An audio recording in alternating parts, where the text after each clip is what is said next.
And good afternoon, everyone. What's happening? Happy Thursday to everyone. Hope you're all doing well. Welcome to Thursday Live. I am Steve Leahy. Usually Thursdays are all about kind of doing whatever is on the bench today. And I'm trying to get the 543s done for Monday. So those are those small, for those who don't know, I do 5 3x4-inch paintings as suggested by viewers on the Facebook Live feed on Monday night. And then the following week, I show those off and then we give one away. And so I am kind of want to get these done a little bit early. Usually I'm doing them Thursday or Friday, but I'm done by Friday. But I'm a little bit behind this week. So normally they're a surprise, but you guys get to see one of them, and that is the Ozzy painting that I've chosen for this week. And yeah, I figure we'll do that. It'll be good because I wanted to do a portrait on one of the live feeds as well. One of these portraits because they happen really quickly. So this is just a good chance to get that done. It covers all the bases. So while I give away the secret of one of them for Monday, it's still worth it. So hello to everyone. Hello. All right, so let's get switched around. There's not really any show and tell, so we're just gonna kind of jump right into it. So let me swap over. No, yeah, no, yeah. Let me move this first because if I swap now, you guys are gonna be all over the road, and we don't want that. Let's put this here, maybe, and then I'll move that. Okay, now I'll switch over. There we go. And we'll turn that on too, so you have a little bit of everything. All right, jump here and here and grab some comments when we're ready. And it should be good.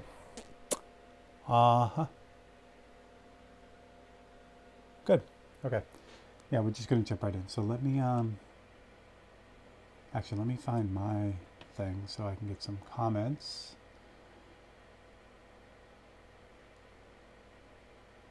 Be ready to go. And perfect. Okay. All right. So for those who don't haven't really seen any of this, because it is all on YouTube. I mean, it's on Facebook where I do most of these. I do these 543s, and what I do them on, it's a small piece of UPO synthetic paper. This is polypropylene. So it's basically, they call it paper, but it's really like a synthetic material. It works really well. This is how you usually get it. It's white, and it comes in 2 different thicknesses. I really like the heavy duty one. It just holds up really well. It reacts almost like a board, even though it's flexible, but it's got some guts to it, so it's difficult to damage this. They do sell a medium paper, and you can actually crease it and fold it and put dents in it. So I don't use the medium anymore just because this is so much nicer. And I notice the side is gray. What I do with that is, hello, Franz and Lek. What's going on? Leon, I'll call you Leon, I think. Hello from Germany. Awesome. So what I do to this paper, and I do to mostly everything that I work on, is I use this Autoborn sealer. And this stuff is great. So this is Sealer Gray. And that's what I use to prime all these. You can paint directly on these. The Wicked will stick to it. But I really love working on this surface just because it's so nice. It's clay-like. It really is a nice product to kind of work with. It sticks to everything as well. So no matter what I'm working on, I'll spray this Autoborn sealer on whatever it is that I'm working on. So metal, regular paper. It's just nice. It gives me a uniform thing. So if you check the YouTube channel on the Tech Tuesday, I actually go over this stuff.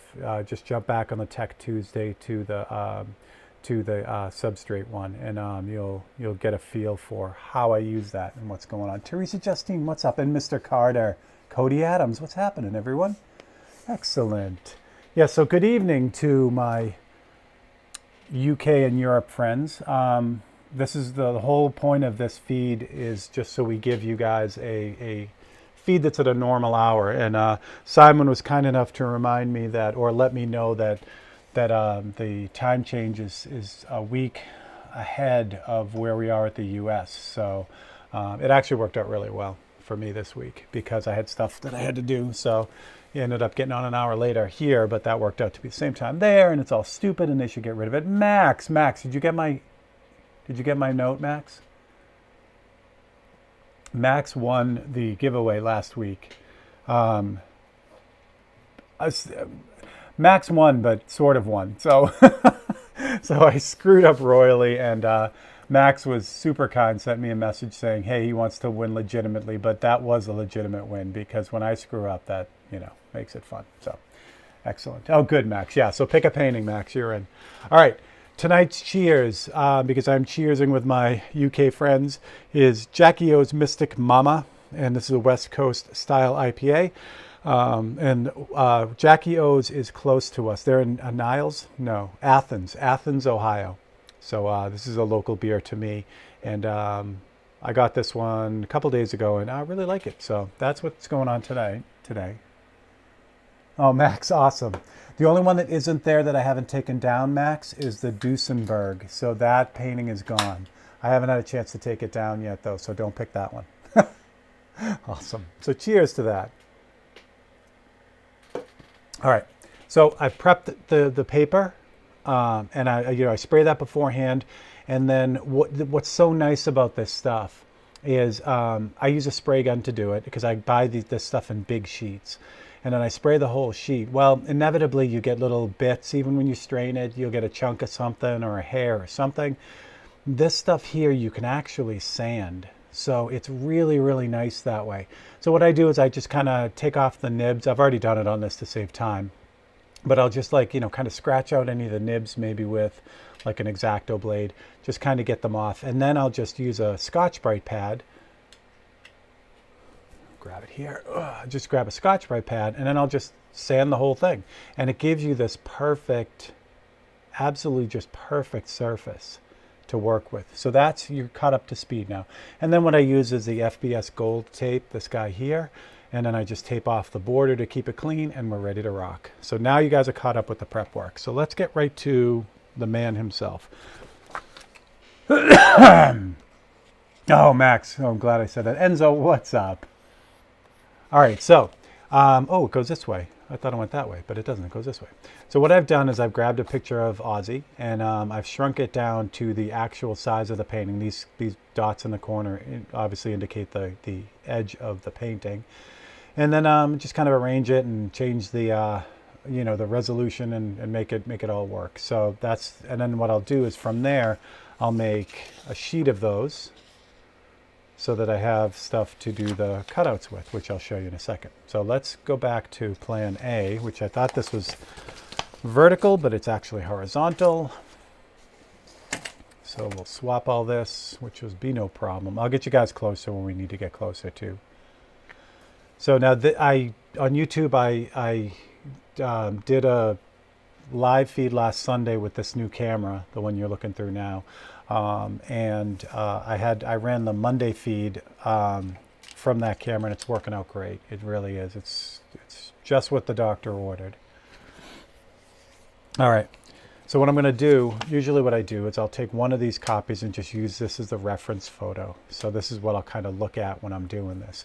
Now, what I'm going to show you with these 543s is not how I do all portraits, but it's generally the kind of the rule of thumb for me for doing the black and white portraits. So so take it with a grain of salt in a way. And I'll move you guys down a little bit so you're more in the right spot for this. The other thing I got too this week was this new Light, and I like it because it's on a gooseneck, so I can really put this anywhere, which is really nice, and it just clamps onto the edge of the Visionaire setup, so that's nice too. Yeah, Max, it's really, really cool. I'm loving it because now it's totally like autofocus. I don't have to worry about having to focus on different things. I've worked on the color, the white balance, thanks to KB. KB noticed last Monday that the white balance was a little off and that kind of thing, so I was able to mess with that and the exposure and the f-stop and everything. So now even the stuff out here is relatively, it's a little blurry, but not as blurry as it was before. So we're getting there. The camera does everything, so I'll be able to tweak it over time and really get it to work perfectly. So, all right, so I'm going to grab these photocopies. If you've seen me do these before, the photocopy paper that I use is just whatever the premium copy paper is. So it's pretty heavy. I think it's 28 pound, but whatever the best inkjet copy paper that the the place has. I like the thicker paper. It just cuts better, and it doesn't buckle with the paint on it and everything, so it just works really well. So if you have any questions, please yell them out. If you are, or if you haven't liked and subscribed, please do that and click that bell icon. That would make me very, very happy. If you are watching this after the fact, please feel free to add a comment or a question, and I will see that and I will get back to you. So even if you missed this live, just type it in the comments and I will get back to you. What am I doing? That's what I'm doing. Let me aim this a little bit differently, about right there. You probably won't need to see. What I'll do is I'll zoom in a little bit as we get going. You probably won't need to see all of the reference photo, but that might work out really well right there. All right. So first thing I do with these, that's the other quick thing before I get started. I'm hoping to do this whole thing today on this feed. So it's going to be a longer feed, but if you don't get a chance to watch the whole thing live, feel free to jump on after and check it out. All right. So first thing I always do is the background for this. So what I'm going to do, actually, let me zoom back out so you can see some of the cutting. So what I'll do is I'll cut Ozzy out now, and then I'll use the positive to block off the background. Actually, what I'll do, since I can, let me switch that down here so you can actually watch that going on. For the cutting mat, this is, I really like this Art Tool mat. They sell a bunch of different kinds of mats, which I like the translucent one because it's really soft. So if you're looking to do kind of the same thing that I'm doing, and you're looking for a cutting mat, make sure that it's really soft. It's one of the softer ones. So some of them are really hard. They're designed for like rotary cutters and things like that. But they don't really allow you to do the really super small cuts because they just do a number on the blade. So this one is really soft, and you could you don't damage the blade at all, and you can get some really nice cuts out of it. All right, again, if you have any questions, feel free. I will do my best to keep an eye on that stuff.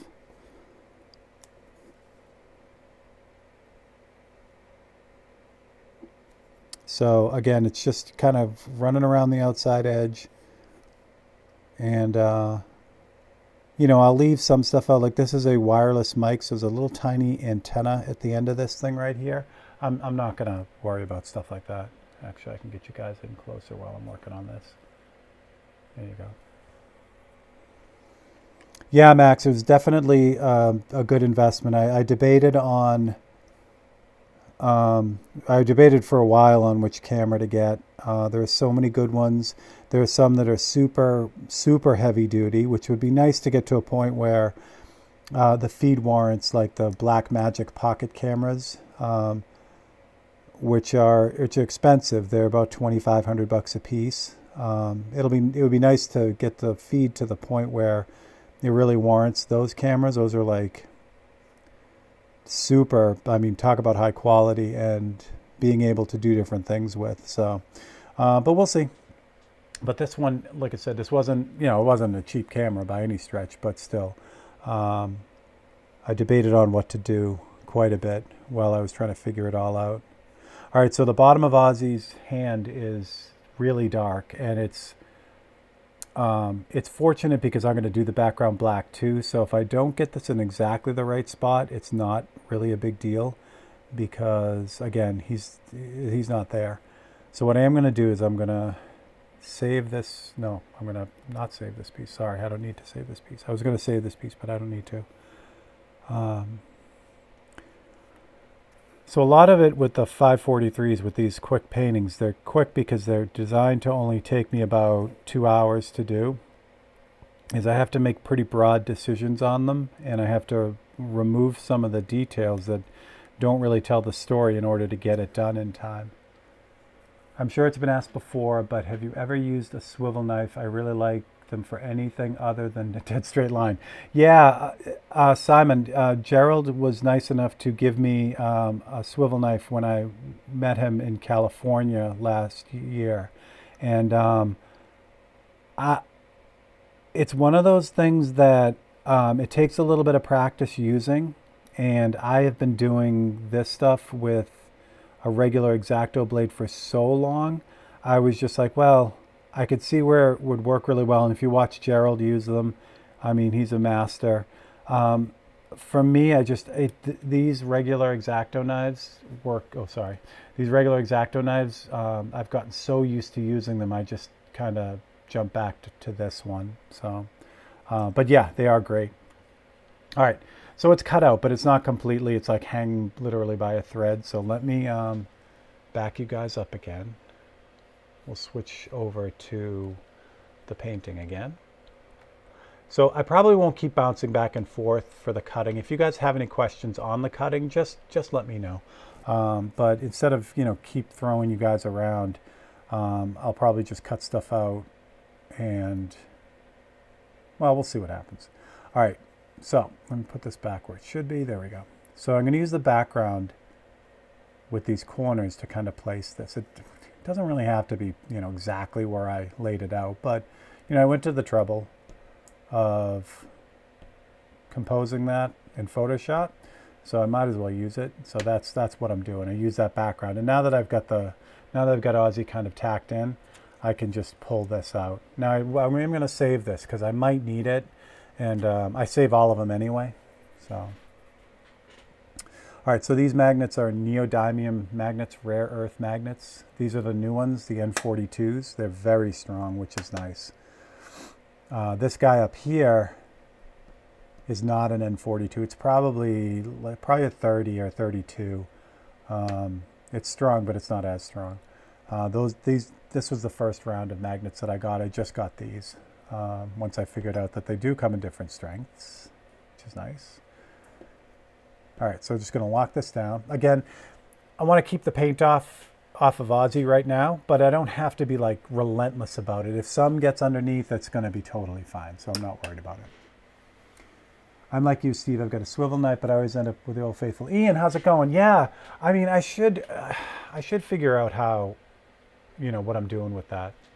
Actually, that camera's kind of off and wonky. Give me 2 seconds. Let me switch the overhead camera just so you can see. You don't need to see the paint as much as everything else. So I'm just going to move this one back here a little bit. Give you guys a little bit better view of all that. This camera sometimes gets bumped. The ceiling cam. All right, there we go. That's better. Good. Okay. All right, so background. Background is, and this one is going to be black. So what I'm going to do for this, awesome, Ian, good.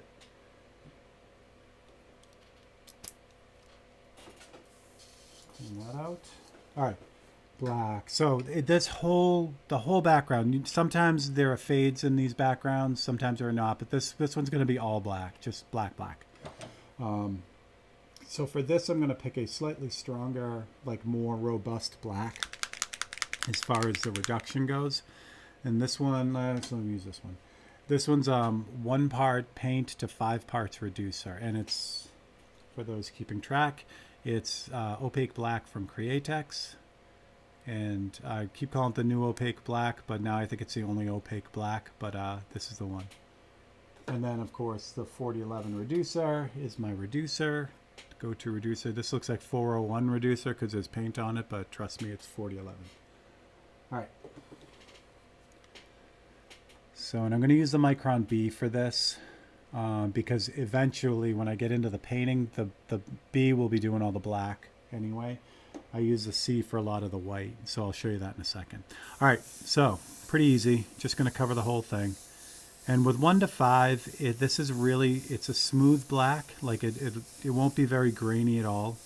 But there is some grain if I put it down heavy enough, so I want to try to avoid that.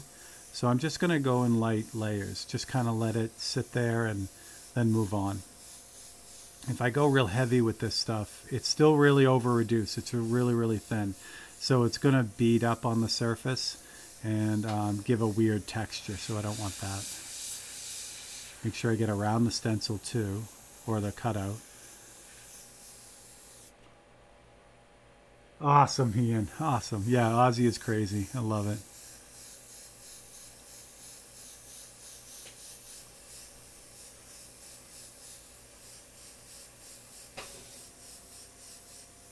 right. And if I did, like I hit that top part a little bit heavy, I could just dry it off. I just don't want it to really beat up. Now, a real easy way to get this done would be to pick, like a even stronger black, like a 1-to-1, or 2-to-1, 2 parts paint, or even pull a brush that follows the actual reduction ratios, which they recommend only 10% reducer for the paint. But for that, I'd need to grab a different brush like the Eclipse CS or something like that. Since I'll be using just the microns for this painting, it's easier for me to just kind of take my time and build this up slow and not have to jump around to all kinds of different brushes. Covered Paranoid last week. Yeah, no kidding. That's cool, Simon. I didn't know you were in a band. That's great.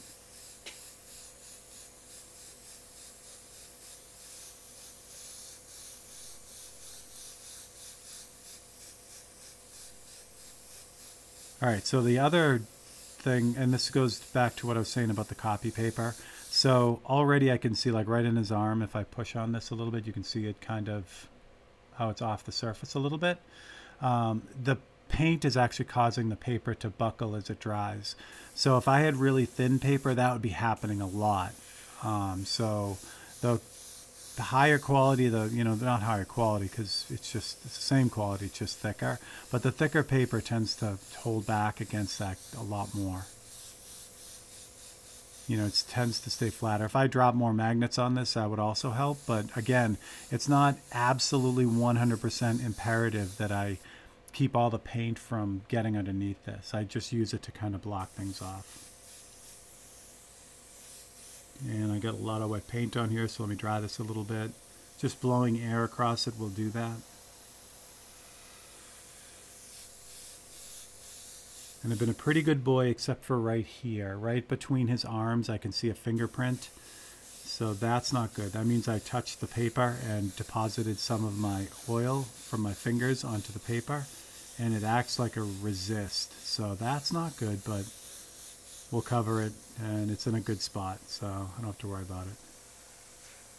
There we go. So that looks pretty good, except for my little fingerprint right there. So we'll take care of that. I'll use a little bit of 1-to-1 here. So this is 1 part paint to 1 part reducer, so it's reduced 100%. It's about as heavy as I like to go in this brush with this paint. Just because beyond this it gets super grainy, like it'll spray out really grainy if I go like, if I certainly go with standard reduction in this brush, the fades and the soft spray become, like I said, very grainy. So, but at this point I can just use this to level this out, especially where that fingerprint is. Get rid of that. Good. Throw that over there. All right, so that's good. So that's the background. I'll pull this off. I was lucky. When I grabbed that magnet, I actually touched the surface, which normally isn't a problem, but if the paint's still a little bit wet right here on the edge, if I touch that, obviously I'll put a big fingerprint in that too. So don't want to do that.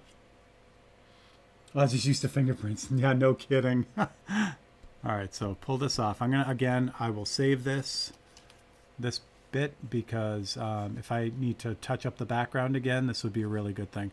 I save all of these anyway, so each week when I do all these paintings, there's a folder. Well, I'll show you the folder, but I'm not going to show you what's inside because I'm going to know. But each week, each new week gets a folder, and all the cutouts go in there. All of them, even the ones I've already cut out. So that's how I kind of keep them all straight. And I say this all the time. I save these cutouts for every single painting I do. I never use them again. Sometimes I have, like I've had to redo a painting, but it's very rare. Out of the hundreds of these things I've done, I think I've maybe only redone like 3 or 4 of them. So. All right, excellent. Yeah, you know what I'll do? I'll move the cutting mat up so I don't have to keep bouncing the camera around. All right, next up is the lightest areas, the white. So again, this isn't normally how I would do a full color portrait, but these black and white ones kind of follow these same rules. So the next thing I'll do is I'm going to work on the light areas. So let me move Ozzy, put him up here, slide this up, and I'll hold this in place with some magnets. There we go. And I'll get you guys closer. So what I start doing is I start making decisions on like the lightest areas. Again, I try to, while I'm trying to figure out, you know, the forms and everything, it's really that I just need to kind of turn my head off sometimes and just like grab the lightest areas and ignore what I'm seeing, because it can sometimes get ahead of you or me, you know, if I'm trying to figure out what something is, or, you know, how to do a certain area. Sometimes it's just like easier to just shut off the brain and say, okay, anything that's really light is coming out. And that's kind of the way I get at it. I say this all the time, these cutouts are used as a drawing guide more than a stencil. So what I cut out isn't necessarily, like I wouldn't necessarily just spray this whole thing. So I'll show you that when we get there. So that also helps when you're making decisions on what to cut out. So the front of his arm here is really bright, but where it kind of transitions into his muscles and the tattoo obviously is not. So even though I'm going to cut this out as a sharp line right here, I'm not going to spray it like that when I get there, and I'll show you that too. So it just helps to make the decision, or helps you make decisions when you're doing this, that you don't have to, you know, like, oh my gosh, I have to get this cut out exactly the right way or else, you know, it's going to go sideways. It's not really like that. It's designed to just tell me where to put the really light colors. Here's a good example here too. There's no real break here. There's no spot where the light, you know, just kind of ends. So I'm going to have to do that manually. So what I'll do is I'll just pick a spot on his hand and cut that out, and just know that when I get there, I just don't want to spray that edge. Again, this will all make more sense when I actually start painting. You're too organized. On some things, Ian. On most things, no. Yeah. Here we go. All right, so same thing with the shoulder. So shoulder's a little bit easier because it just transitions right into his body. So I'm going to cut out a lot of this. And then, of course, he's got his tattoo, which value-wise takes care of that. There's a difference between his arm and his back right here, which I want to get. So what I'm going to do is I'm going to cut that out like that. And his body is lighter than his arm. So I'm just going to come down the side of his body here. Again, this isn't what it's going to be when I paint it, but this will give me something to pull up like this so that I can do his body. Same thing here. His shoulder kind of rolls all the way down. So I'm going to cut out this. That's probably Sharon. But I'm going to leave this all attached, and I'll show you what I'm going to do with that in a second. Honey, what is up? I can't remember who suggested Ozzy. I can't remember now. Someone did, though. All right, so his hand. Let's get in closer. See how close we can get with this and still have it work. Come on, baby. Come back to me. There we go. That's lovely. All right, so his fingers. The front of his fingers are lit up, so we're going to pull all that. And the top of his thumb, too. We'll get to that in a second. Again, here's where you can, like, I can get bogged down with, like, oh my gosh, where's his fingers at? And instead, I'm just going to say, okay, what's really the lightest thing here? And that's what I'm going to cut out. I don't care what it is. I don't care if it's a knuckle or his finger or whatever. I'm just using the photocopy, the image, to tell me what to cut out. So anything that's really bright and white is what I cut out. So if I showed you that piece on its own, you'd be like, I have no idea what that is. And that's exactly it. That's how it works for me. Marge is there on ones you're not organized on. Yeah, Ian, really. She's yeah. Actually, we probably won't see her today either. She's gonna head right to school. If you're not following her on social media, you should do that. She's started to get all that ramped up again. So she's under Stone Minnow Studios, and she has she's been posting a few pictures of in-process stuff of her sculpture projects that she's working on for her degree. So it's going to be a great show, and Yeah, I'm really looking forward to it. All right, so the mic stand here. Can I get that? Yeah, I can get that. Sometimes what happens is something that I'm cutting out is too close to something else that I've already cut out. So I have to be careful that, if I cut one thing out and it's too close to something else, that the whole thing is going to fall out. So that I do try to keep track of.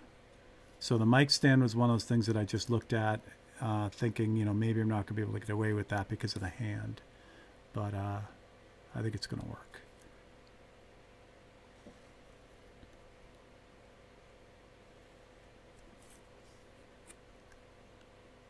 So, microphone stand.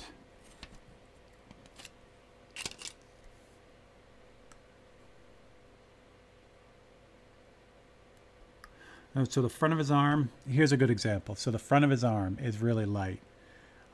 So I should cut that out too. But if I cut that out, this black piece right in between here obviously falls out too. So I don't want to cut the front of his arm. So what I might do is do a separate white template just for that piece. All right, so we're going to get the other side of his hand here, or his other hand, really. Oh no, before I forget, I'm going to sneeze. Oh, sorry. I needed that. Oh, I feel so good. All right, sorry. I'm going to get his thumb. His thumb is another thing too. So the top of his thumb is highlighted, is lit up, but the bottom of his thumb, thank you, guys. Thank you. But the bottom of his thumb, it's a transition. So instead of cutting out his whole thumb, I'm going to leave it attached and just kind of fold it down like that. So that way I know when I get there, I'm just going to paint the top of his thumb there. Okay, so back to his hand up here. So this is interesting. One of his pinky is painted with a black finger polish, so that's fun. So we'll leave that out. And then I think I'm going to run across his knuckles here. So I'll just end up doing the top of his knuckles. Like that.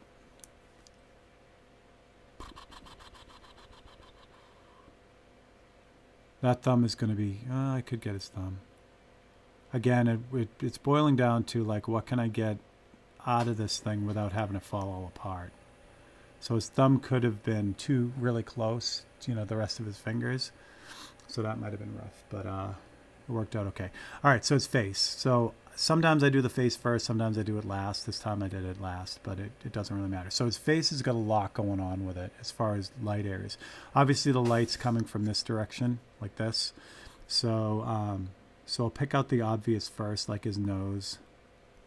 And again, it's a guide, it's not designed to be like, I'm cutting out his nose, you know what I mean? Just removing the areas that I think I can get some paint on.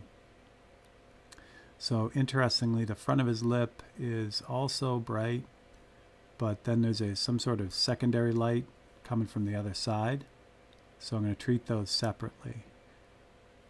So same thing with the nose above, side of his mouth here. I'm just going to fold this over because there's a nice transition from this light area to the middle, to this core shadow here. So I'm just going to kind of fold that back so I could just drop a little bit of paint in there. Same thing with his chin here. Now I'm going to try to do, since this is really important, is underneath his lip, there's that nice shadow. I'm going to try to save that. And I'm going to do the same thing here, just opposite. So I take his chin, pull that, but just fold it over. Now his lips and teeth, I'm going to do those separate. So I'll do that when I do the front of his arm. Same thing with his, well, I could do his cheek too. So here's a good one for the cheek. This is another good one. So yeah, everyone knows what cheeks look like and where they are and all that stuff. But for this, all I'm concerned with is this white shape right here. So even though I know that's his cheek and his eye and everything, I'm going to use that shape that's formed by his hair to pull this out. So I leave his eye. Actually, no, I don't even have to. I just come right across that. And the same thing. So I just pull this out and fold it down. This is all going to make sense when I spray this. Trust me. I find reference photos from live performances tough. So many different light sources to stay on top of. Simon, that's exactly it. Yeah, because usually they're lit from everywhere. So that, I try to take, the photos that are, especially when I'm dealing with, and that I know are going to be 543s, that actually makes it a lot easier. But the more graphic they are, the more contrast there is, the easier it is to do these paintings for sure. When you have something that's lit from, like, if he's outside and he's lit from everywhere, those make really difficult paintings, especially on this scale and the speed. All right, so if I did this right, I've pretty much got all the light areas cut out. Everything that's left showing is kind of a medium color. Now ignore this because I left this in on purpose, but you see, like, as I look across this, everything is like this kind of this medium gray color. That's what I'm looking for. All right, let's do it. I'll leave this up here.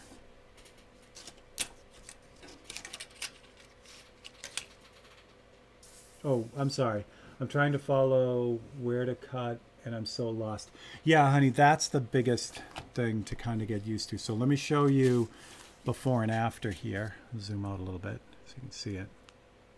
So before and after. So what I've done is, when I look at any of these things, first thing I'll do is I'll look to see what's the brightest. So if you squint your eyes when you look at this, his nose and his chin stand out, the microphone stand, the tops of his knuckles, this corner of his shoulder and his arm, all those are really bright, the top of his shoulder here.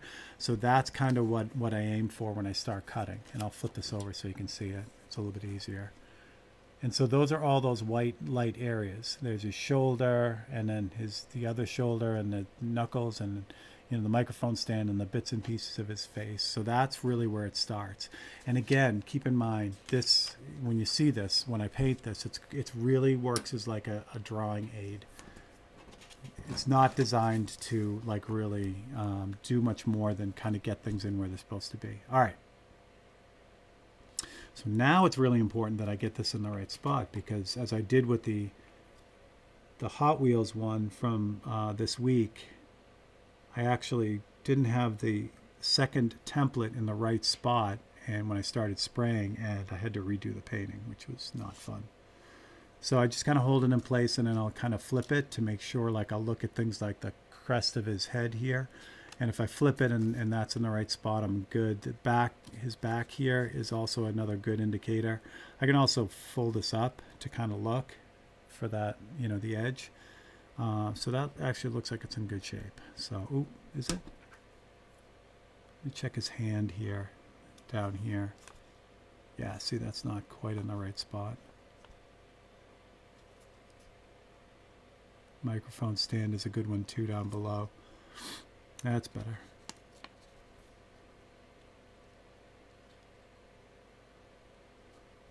Yeah, that looks good.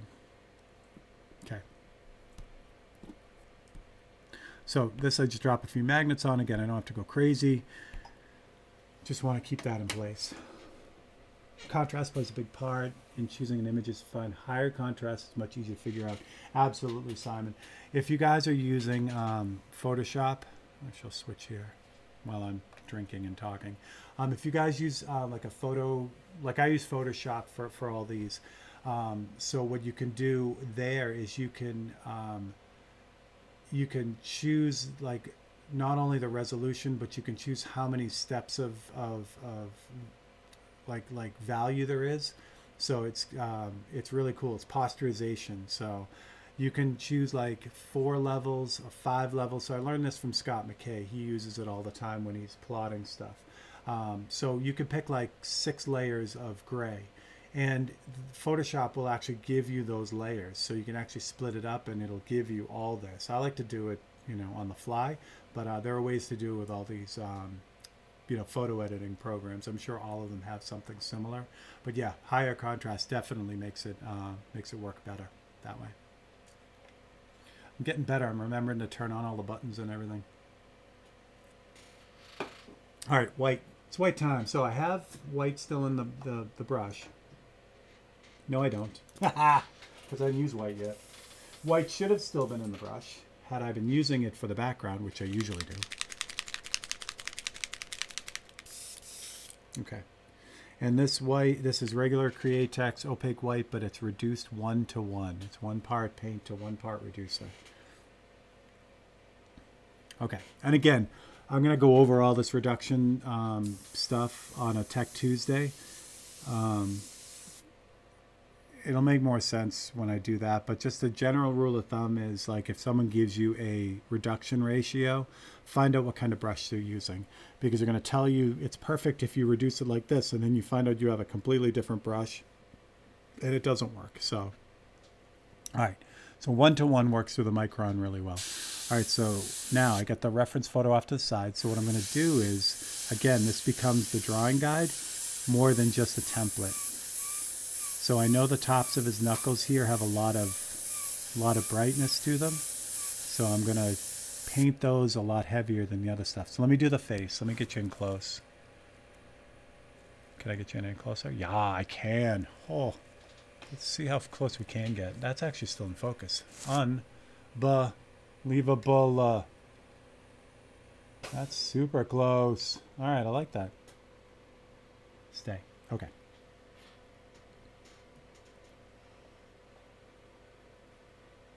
All right, there we go. Simon, that's crazy. I need to find a strong photo editing software for iPad. I know Adobe is available, but I can't justify the subscription for the amount I would use it. Yeah, that's exactly it, Simon.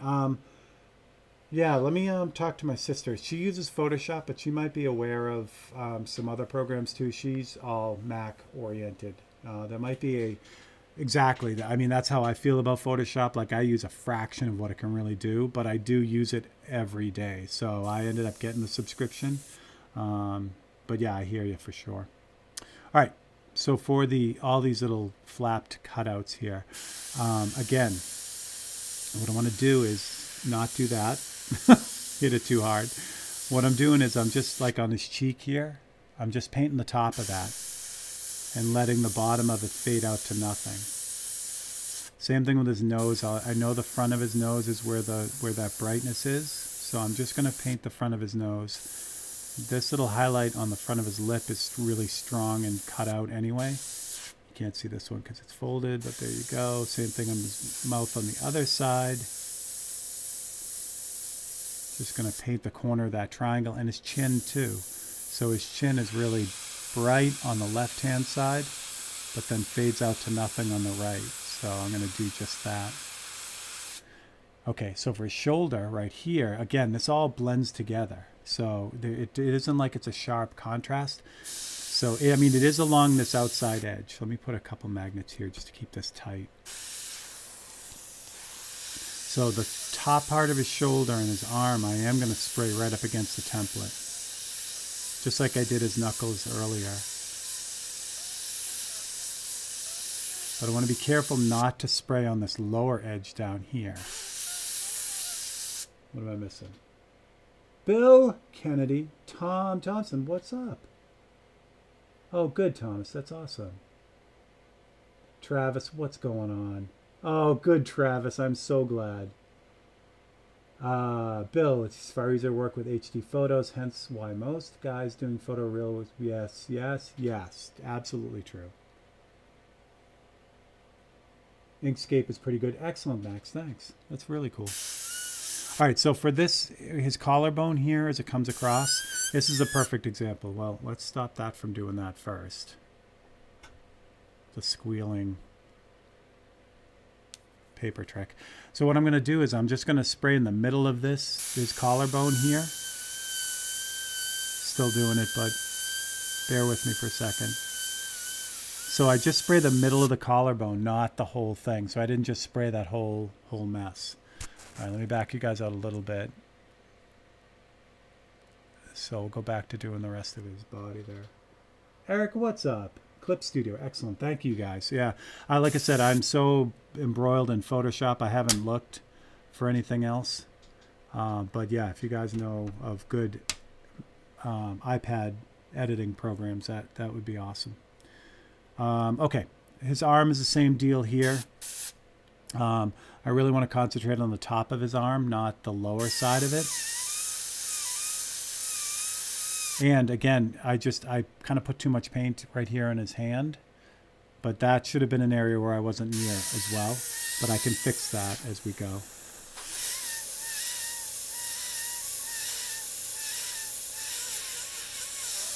And the same thing with the front of his arm here. So I'm just spraying the front of his arm, and I'm letting the overspray kind of fill in the rest of it, because I don't want it really harsh on that right hand side, because that's going to blend into his arm. And then of course his shoulder. There we go. All right, so his shoulder's same deal. So I could fold this out of the way for now so I can start getting the top of his shoulder done here.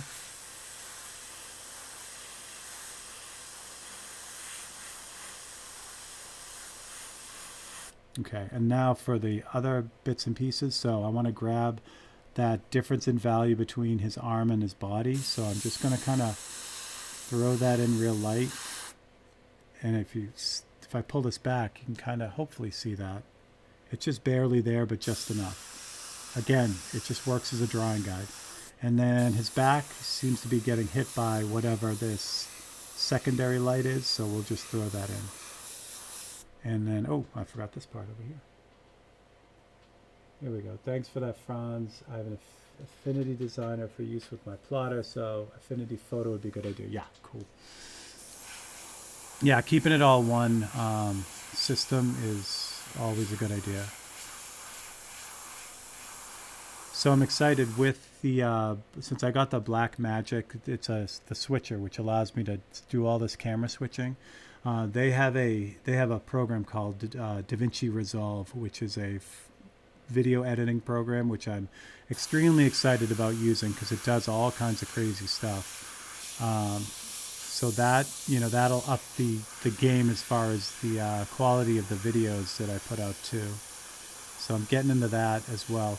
The switcher is beautiful. The switcher, like right now, I'm not doing it right now, but I could record all the cameras, all the feeds for this whole thing at the same time, and then go back and re-edit them after. So the how-to videos are going to be, like the Tech Tuesday videos and all that are going to be much better than they are now once I get all that figured out. Ozzy. Yes, exactly. All right, so let's pull this and I'll show you what we got.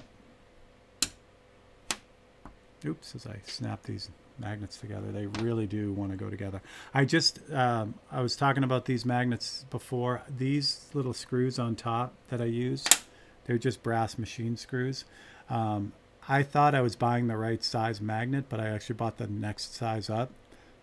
So I just got in yesterday or day before the 1/4 inch magnets, so I got to glue all those on, but I'll have a whole set of those too. All right, so here we go. So that's what we got. Exciting, isn't it? So the thing of it is again, it's really just bits and pieces, and when I put the darkest areas in next, it'll kind of all make more sense. All right, so again, I keep all those put aside, so if I need them, I got them. Yes, Crazy Train, one of my favorites. Randy Rhoads, gone way too soon. I was thinking about doing, because someone had mentioned in the feed about the bat, the whole bat thing. I was going to do something with that, maybe put a bat in the background, but again, this is where 543s have to stay quick, and the more I add to them, the more, the more it goes on, so. Oh, that's awesome. Really cool, Travis. Let me back this up a little bit. We'll get a little bit of everything here. Yeah, we'll move this aside. All right, so next, it's the same thing. So what I do is I do background first, lightest lights, and then I do the darkest darks. Now in this photo, it's nice because it's so graphic. When I'm done with the darkest darks, this painting will be 80% finished. It really is going to go fast. So that's what's nice. All right, so it's the same thing with the darks, dealing with the darks that I did with the lights. I almost got to kind of turn my head off when I'm doing this, because all I want to do is kind of home in on what's really the darkest areas. So let me start with his eye, because that's the easiest. So again, everyone knows what eyes look like and all that stuff, but what I'm going to do is I'm going to ignore all that and just cut out what's really there and what's the darkest. And by doing that, it helps to kind of like just get the stuff correct and in the right spot. If I get into trying to figure out, like, what am I looking at? His eyebrows, eyelashes, his eyelids, and I'm not thinking about that shape right there, then things can get kind of crazy. So let's see. Yeah, make sure you guys are seeing what I'm seeing. Here's another great one too. So his other eye, you know that's his eye, his other eye, and then there's his hair right here too. But what I'm looking at is this whole thing is like one big dark area, just like this. And I'll cut this out and then show you what the whole thing looks like. So again, instead of saying, okay, I got to cut out his eye, then I got to cut out his hair, instead I'm ignoring all that and I'm just saying, okay, what is that overall entire dark area? Because again, this is just blocking in. This is just getting things in the right spot. It's not trying to finish them. So there's that piece. And again, if I put this piece here off to the side, you would never guess that that's an eye and part of his hair. It just doesn't look like it. It isn't what it's supposed to be. But when I spray this in, it'll all make sense. So I hope that makes sense. Oh God, yes, the bat, always a classic. All right, I'm going to change the blade here because this is, these blades, I go through them quite frequently. It's still really sharp, but it's not doing face cutout sharp. So we're going to put that aside. I do save all of these too because they're all good. I just drop them in this bin right here. I don't know if you can see the bottom of it, but I used to use them for mat cutting and all kinds of things. But I just can't, when I need to get really tight, I got to have the brand new blades. Grab a new blade here. I'll dump the rest of the blades on me. Here we go. So that's what's going on today. Picked up my car today. The power steering pump was starting to fade on it, and I have a Honda, which is nice, but when the power steering pump starts to go or it's low on power steering fluid, the Hondas sound like a bad elementary school trumpet section. It's pretty funny. All right, so brand new blade, so I think we're in good shape now. All right, same thing. Like his nose is another good example. Like everyone knows noses and nostrils and all that stuff, but you can't see any of that here. All you see is this little shape right here. So I'm just going to ignore nostrils and all kinds of other stuff, and I'm just going to cut out that black shape. And then that's it. And then it's really rinse and repeat. Here's another good one too. So his mouth, same thing. Like I can try to cut out just his mouth, but if you look, this attaches onto this weird clump of hair that's here. So I'm going to cut out that too. And the way that the corner of his mouth is and his teeth and everything, I'm going to just kind of ignore all that and just really concentrate on just cutting out what's there. Just cutting out that dark area. Because again, this is the roadmap. This isn't the final thing. This just kind of puts everything in place. I can worry about his teeth and his, the other stuff when I get there, but for this, it just means more confusion if I try to figure everything out. So if I pull that off to the side, the goal when I pull it off is to have a piece of paper that's all black.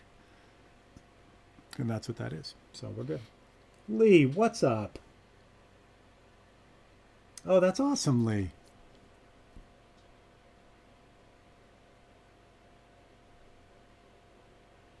It just, the timing worked out really good with this. And, Simon had sent me that message saying that, daylight savings was this weekend for you guys.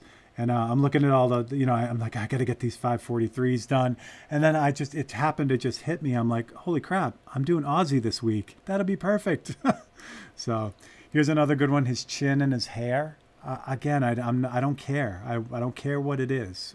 So all I'm going to do is cut out all that stuff that's that color. So the little bits of hair, I'm not gonna do this long one, or maybe I will. Yeah, why not? This will be a fun one. Actually, I'm going to stop that up there, though. I could keep it going, but I'm going to try to keep that under control.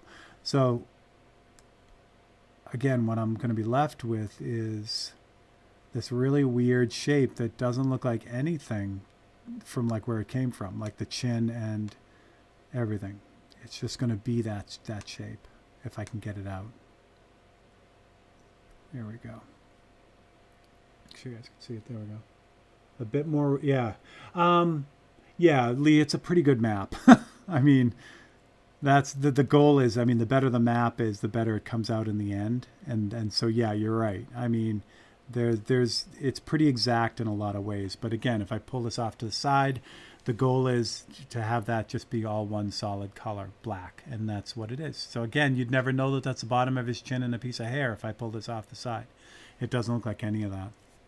All right, now this, I might as well do all of this. So I could start blocking in his hair too. And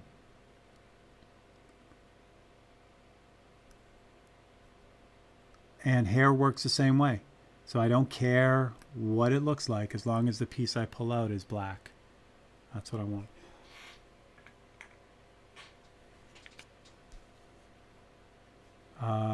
Yeah, like, well, let's move into his hair. Why not?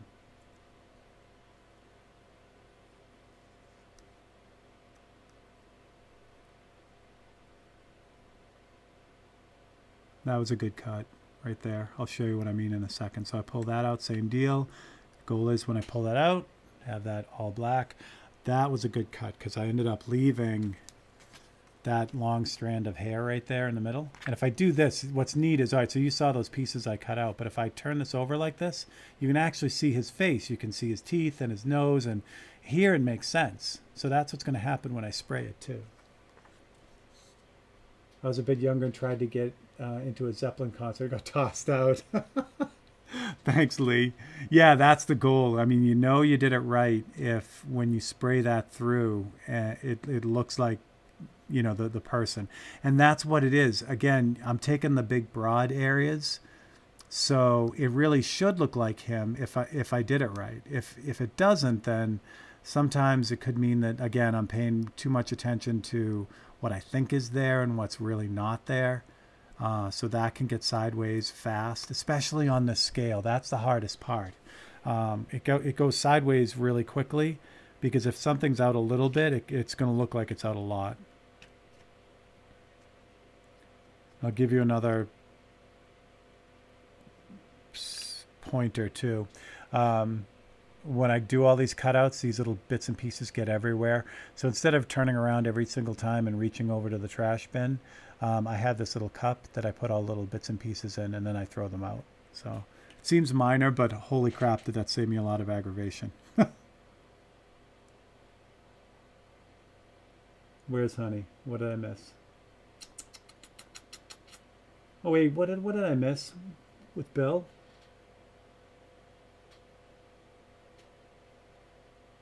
Oh, your brother died. Oh, Bill.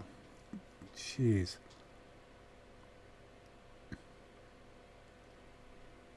Yeah, I'm sure that never, I mean, I can't imagine, even though it's been 40 years.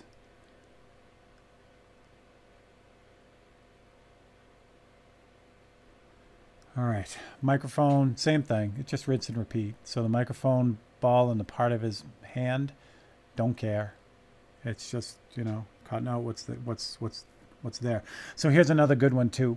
Everyone gets hung up on hands, including myself. It's a challenging thing.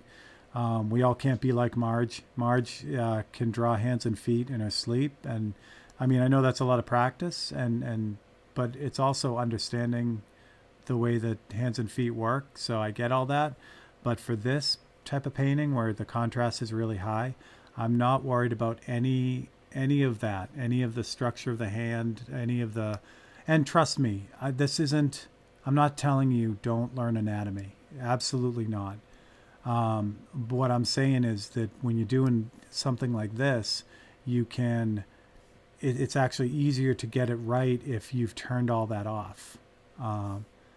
Because the contrast is so high and because the scale is so small, you almost have to, to kind of help help not get overwhelmed in it. So the hand is a perfect example. All his fingers and all the, the bits and pieces of the microphone stand, it doesn't matter. When I pull this off, other than the little highlights right there, I've got a whole little black section there. So that's what I'm talking about. All right. So his body here, there's some good decisions to be made here. The bottom of his chest here underneath is pretty much gone. So what I'm going to do is I'm going to kind of take that whole section. And again, I know his body continues down this way, like this, but I'm not even going to worry about it. I'm just going to cut into that shadow and where his hair ends down here. And then I'm going to bring that back up into his arm where it's still dark. So when I pull this out, I'll have same thing. When I pull this out, the goal is to have just the entire area be black. And I know I did it right. So pull that, come on, there we go. So when I pull that out, same thing. So it's all dark. It doesn't matter that that's half his body and the background. It's got to be that, so that when I go to paint it, I'll be doing the right thing. And again, I'll show you how it works when we get there. It'll make sense. Same thing with the bottom of his arm here and the microphone stand. I'm going to cut out this whole thing right up into the shadow underneath his arm, and then I'm going to come down here. Now I do want this bit. This is the bottom of his body here, so I do want to save that. So here's what I'm going to do here. This goes off the page, so anything, on my painting, there's probably about a 1/16 of an inch overlap. I do that so that when I mat it, I have a little bit of room to move around. So as long as I get the cut below that, then I know it'll work. So I'm going to leave that little bright piece right there. And because I have plenty of room on the copy, I can just kind of cut it off. I know this is below. These two cuts, round cuts, are below the edge. So now when I pull that out, I can still save that little bit of his body there. Bill, have a good one. Wait, we're not going for good decisions. Oh, Bill, no, you're not leaving. You're just saying, no, Bill, you can stay with your bad decisions. That's fine. All right, so I'll quickly check the tattoo. The tattoo is mostly grayscale stuff, so I don't have to do much with that. His arm right here is really dark. So, but it's also not as dark. There's like a secondary light on the very bottom of his arm that I don't want to lose. So what I'll do in an instance like this is I will start to cut it out, cut it almost all the way out, like that. And then I'll leave like a bit of it still attached. So I'll show you what I mean. So I'll cut this like this, but I left it attached where his hand is. So see, this whole part will come out now. So when I spray that, I'll be able to spray this dark area, then I'll be able to fold that up and finish spraying. All right, so let me make sure I got everything. I'm gonna do myself a favor and take a little bit more of the hair, little bits and pieces of the hair out. Even though he's got pretty light hair, this will just help me later on to kind of like map out the bigger areas of his hair as well. Again, it's just, I can't say it enough. It just becomes a drawing guide. It just kind of puts a few things in where I need them. That looks good. I'm going to clean up his eye a little bit here. I think I can get the corners. There we go. That's better.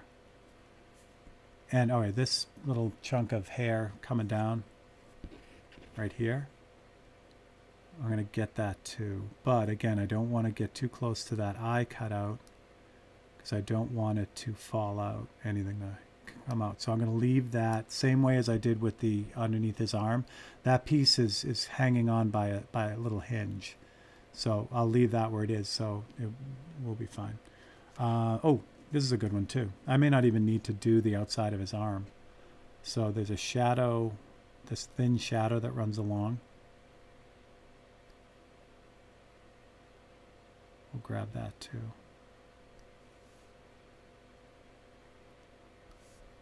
Oh, okay. I can do that too. All right. So another thing that happens with these cutouts as I'm doing them, I'll start with the biggest, most obvious areas first. But as I work on this, I start to see other stuff, like, you know, like this little area right in here above his shoulder, or right below his shoulder. So then I'll start, as I work on this, I'll start to see these smaller areas and these little extra things. That's how it goes for me all the time. So if I get overwhelmed, I just make sure I try to start with the you know, the biggest areas, and then I just kind of let it kind of happen as I do it. And you do, your eyes get used to looking at what you're, you know, the subject, and it just starts to, you start to see more of it as you go. It's always been that way for me. You know, it's just, the more you look at it, the more familiar you get with it, and there you go. All right, so I think yeah, this area in here where his hair is behind him, I can cut out a few of those. These are a good example of that. Like, I totally wouldn't have started with these little tiny areas in his hair. Just, you know, it's just, I don't know, I wasn't ready to see them, I guess, you know, that kind of thing. I think that's good. So I'll flip this over so you can see it, but there is my dark areas of Ozzy, which sounds scary, doesn't it? All right, so let's put the knife aside. We'll move this down, spray this in. Do that. I'll empty my bit bin. Put this back here. I might back you guys out a little bit just so you get a little bit better feel for it. Okay, this is a good beer, West Coast style IPA. I like Thursday's second day drink with you guys. Oh, my UKers are drinking, and my German friends who are watching too. All right, again, the first cutout isn't critical that it's in a certain spot. The second cutout is, the third cutout is definitely. Like, if I get this in the wrong spot right now, we'll have a Hot Wheels incident, and we don't want that. So I just line this up, make sure I got everything in the right spot.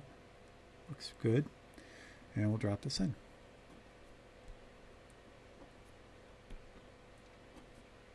So frequently things will happen like this here.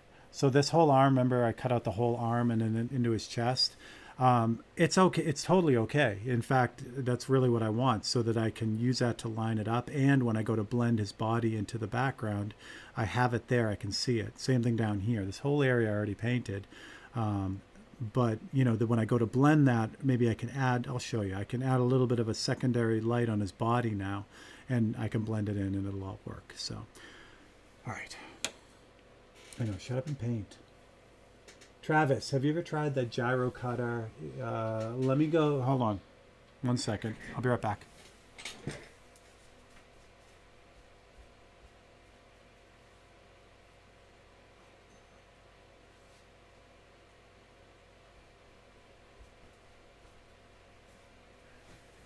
Okay, so this is, I'll back this up a little bit.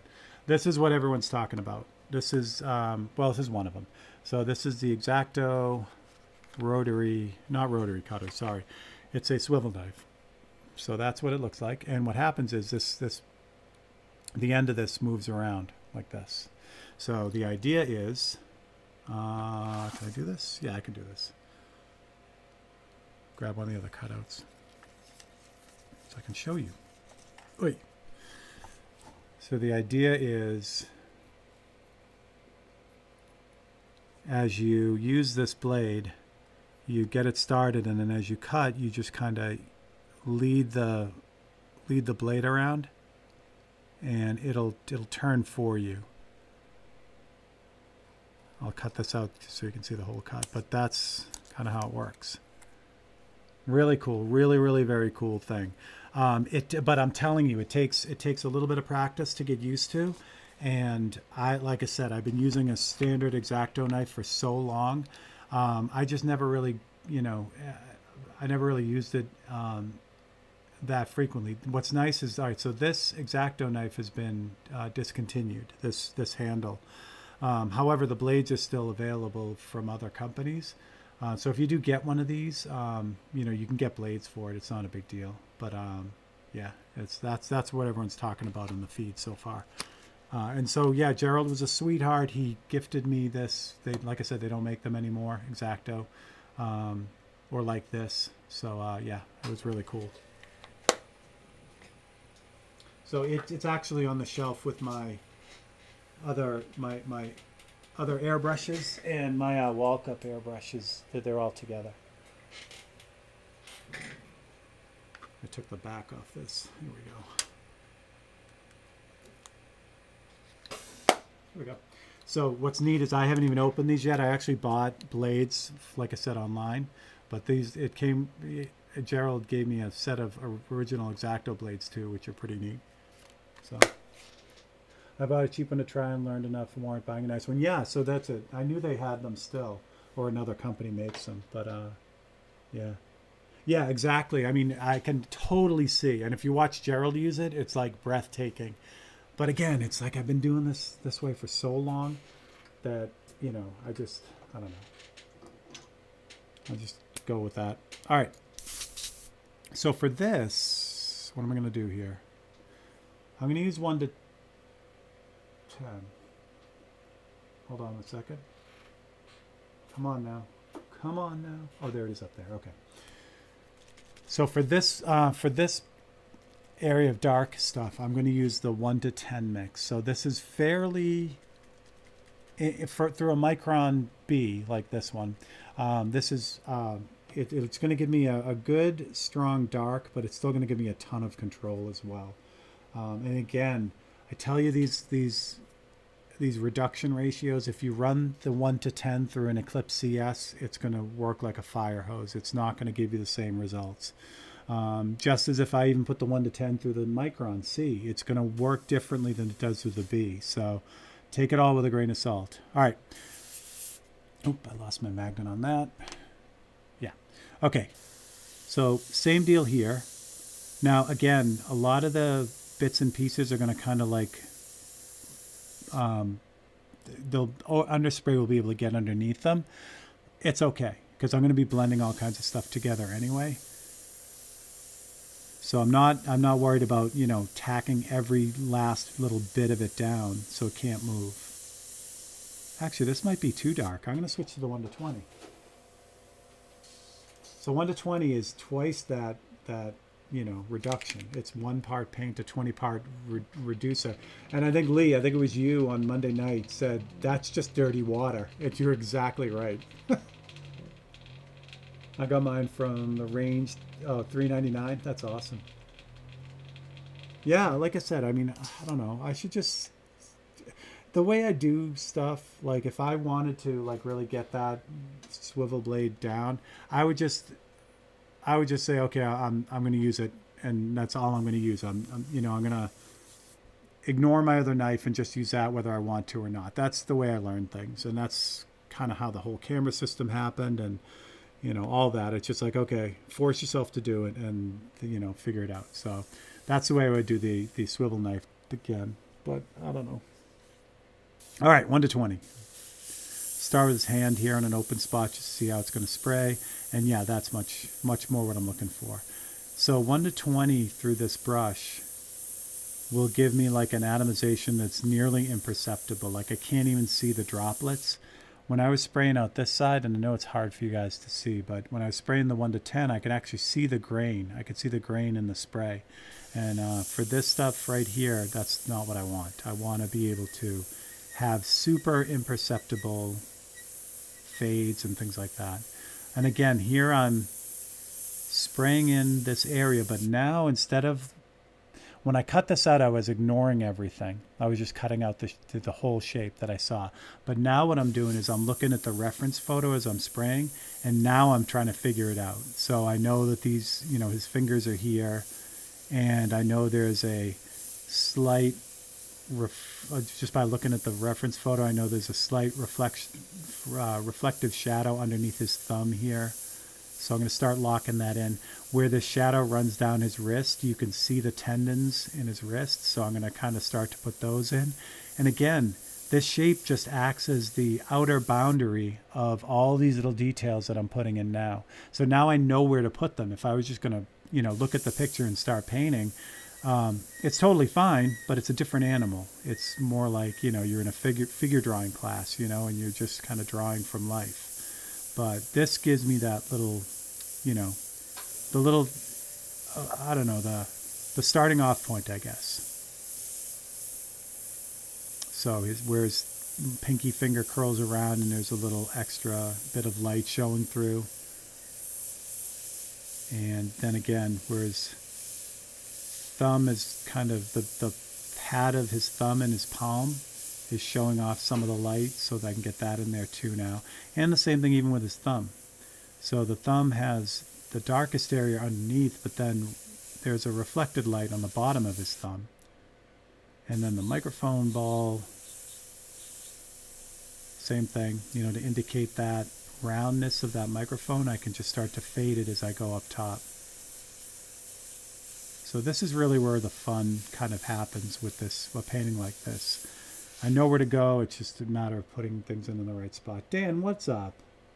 How about a mini handheld laser? Thomas, when they make that, and I'm sure they have them,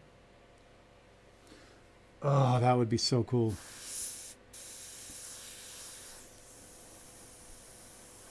The problem with a mini handheld laser like that is I'm going to make a stand for it when I'm not using it, and it's going to be a shark.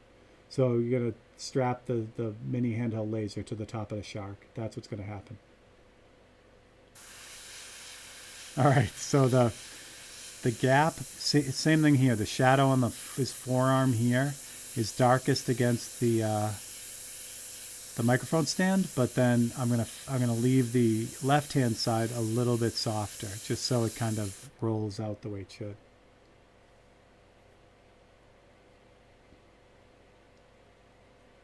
Here we go.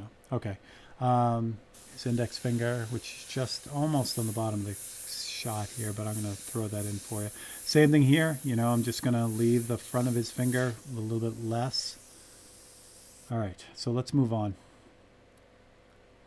All right, might as well tackle his eye. So now, again, how close can I get you guys? That's about as close as I can get you.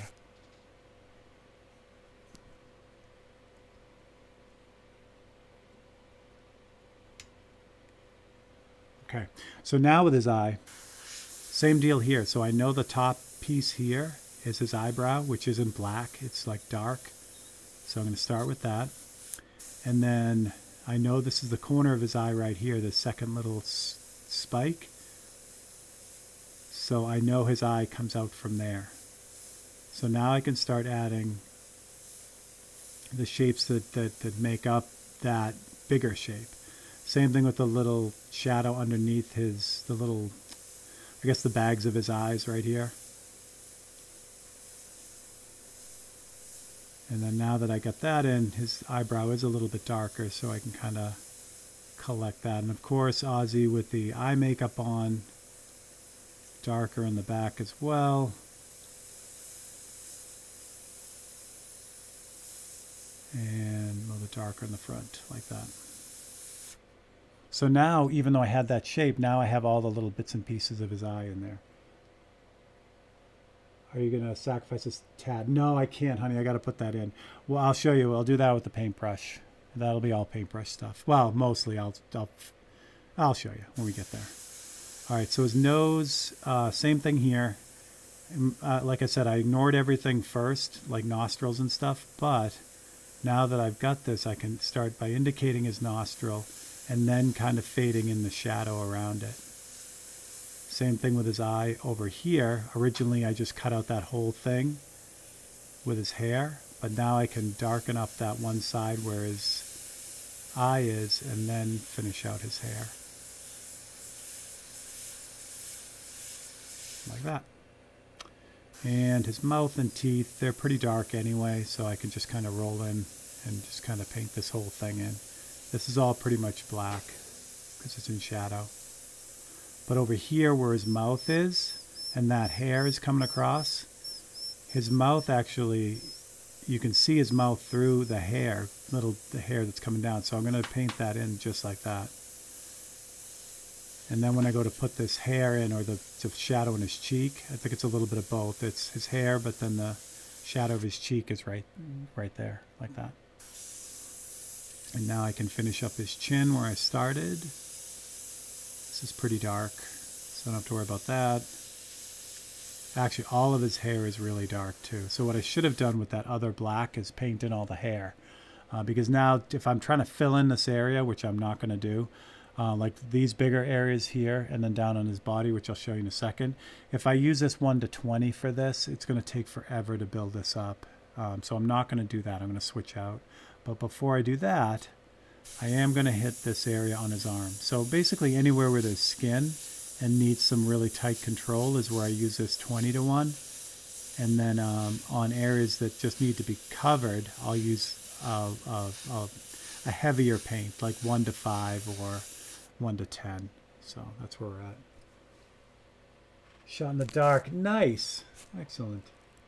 All right, let me back up so you guys can see his body, because I'll do that part next. So get rid of this. And I will do, let's do 1 to 5, because we're going to, yeah, I was going to just check his body. So his body down here is pretty much black as well. So I can use a stronger, better covering black, I guess, for all this. And I could just back up really, pretty far and just lightly kind of throw this in. Make sure there's a little bit of stuff going on in his chest right here, so I'm going to be a little bit careful and not just like hose the thing down, so I can add that in. But for the most part, it's pretty dark.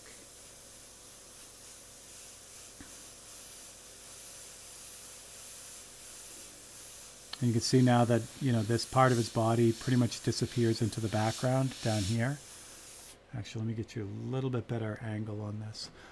So, I can do that. I can do that now because this part is open, which is what we were talking about before. So even though I already painted it, I cut it out so that I can just, blend it together. All right. And down on his body down here, it's the same deal. But I don't know if you could see that when I did that. See how, well, get you guys closer. I'll show you what I'm talking about with the graininess. So I don't know if you can pick that up, but there are extra little speckles on that. So that's kind of, we're talking really, really small. Like if you're dealing with anything else, that's a really smooth fade right there. But with this brush and this paint, you can get a fade that's imperceptible. Like you can't see the droplets. That's how good this stuff works together. So, that's just kind of what I'm talking about with the, the graininess. It's not by any stretch of the imagination, like, uncontrollably grainy and gross. It's not like, running regular Createx t-shirt paint through a micron unreduced. It's not like that. Bark at the Moon's probably my favorite riff to play on guitar. Yeah.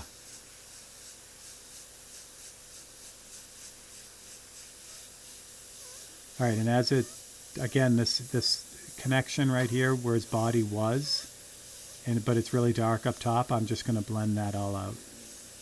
Being kind of careful on the edge below his arm here. I don't want a super hard edge there, even though there is a pretty hard edge where his muscles are, the bottom of his forearm muscles. I want to do that with the airbrush. I don't want to do that with a template. This edge right over here where his arm, his elbow is, though, that's really, really sharp. So I can just go right up against that. Okay, now that's given enough time on the top part for the first coat, so I can go back in with another coat. Missed this hair in his face, so I'll grab that. But again, a lot of this stuff here is just solid black, essentially. So I don't have to worry about, I could, on a regular painting, on a bigger painting, yeah, I'd be like doing a texture in here, like I'd actually be doing like, like actual, like, not strands, but groups of strands here. But for 543, I kind of leave a lot of that out to save that time. It's still going to appear as hair. It's still going to look the way it's supposed to look. But I've saved myself a lot of time by not, standing on it and doing basically every hair.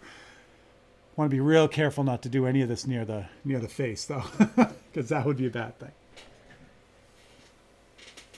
All right, so let's see what we got. Make sure I got it. No, I didn't get everything. Yes, I did. Okay. I was checking that front shade, but that's good.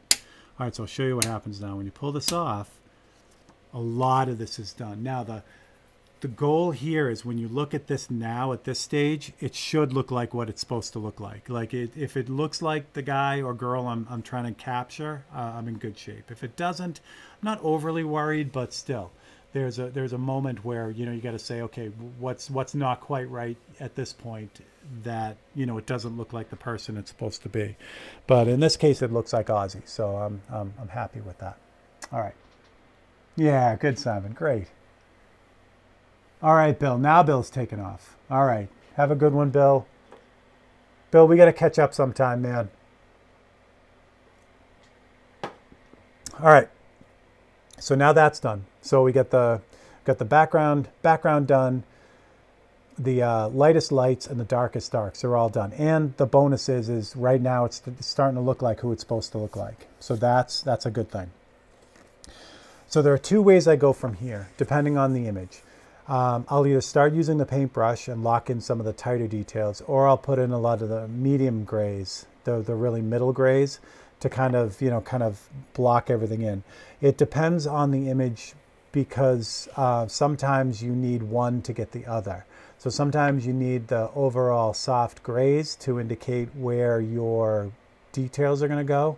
And sometimes it's the opposite. Sometimes you need the details to show you where the grays are going to go. In this case, I need the grays to show me where the details are. Because look at this space over here, his back of his body where the tattoo is and everything.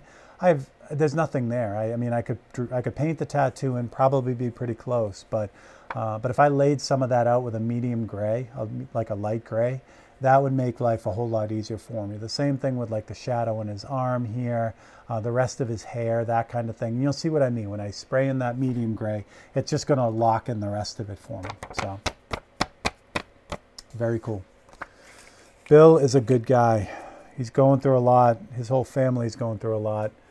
But they are a great bunch of people, and you could tell that, I mean, they're just all, not that they wouldn't pull together, but they pull together hard, which is always impressive to see. I call his granddaughter a superhero, because she really is. So Ava is something else. All right, let me move this up here so you guys can see, because this is going to be a pretty, well, I'll show you what I think about when I do these medium grays too. All right, so I'll start looking at it. Now it works the same way as the white areas. Things like his ribs and everything in here, these are really cool things to be able to grab. Excuse me. But, well, let me start up here first. This might be a better place to start, just because you can see it a little bit easier. So as I zoom in here, so the top of his chest here, underneath his shoulder blade, is a perfect example of that medium gray. So I can cut that kind of whole thing out. And again, I go broad on the bottom because I know there's black down there, so I want to be able to include some of that. So let me show you what I mean. So that's what I got. I got a medium gray, but if you look at the bottom of that cutout, see how it's dark at the bottom? Like it really starts to move into the black? That's what I want, because when I line this up, because this is going to blend in. Oops, I won't stick now because it's on the mat, but I'll show you. And I'll show you on this one, and then I'll just do the rest of it. So if I hold this in place now where it should be, now you can see the bottom, the black kind of peeking through. So when I blend this into that, I now have that there to blend into. Does it make sense? So it's all soft in here, and then I could see where I'm going with it, so I can blend that in. So that's kind of the way this whole kind of theory goes for cutting this stuff out. So let me back out a little bit so you're not quite on top of everything. And this is where I'll get all those things like the shadow here on his arm, his upper arm here. I don't want to do that one. I'm going to cut out the whole thing. Okay. And same thing here. So watch, when I cut this out, I cut out the shadow part, but I also cut out all the dark areas that I already did on the bottom of his arm. I'll show you this one too, because again, if you see it a couple times, I think it'll make more sense. So I cut out that whole section on his arm. So when I line this back up again, you can see the original shadow that I just painted in with the dark area. So when I go to put in the rest of this, I have something to blend into. If I just cut out that shape, the gray shape here, it's going to look disconnected. It's going to look like a puzzle. You know, they're all going to be individual pieces. This just lets me start blending things together. Ah, Thomas, awesome. All right. The area around his shoulder, like the pocket here above his shoulder, all that gray shading right there, that I can do on the fly. Same thing with this part of his arm. I could do all that. But his hand, here's a good one. So we talk about hands all the time. If I cut out all these little medium or light gray bits where, you know, the tendons are in his hand, that lays all that out for me, so that when I go to do the details, like really tighten those things up, I know where I'm going with them. And I'll show it to you again on the tattoo, because the tattoo is going to work the same way. I'll lay out major pieces of the tattoo, so when I get to the paintbrush part, I know where I'm going. And these don't have to be perfect. They do have to be in the right spot. I mean, the better they are, the more information you have, and the easier it is to kind of get things in the right spot. But, you know, I'm not specifically cutting out every little bit and piece. You know, it's just something to get me in the ballpark, so that when I go to do the paintbrush stuff, I'll know where I'm going. Bottom of his thumb here. All right, so his tattoos. So his forearm tattoos, let's start with that. There's a lot going on in these, but it's the same thing. All I need is the outline, so that when I go to use the paintbrush, again, I know where I'm going with it.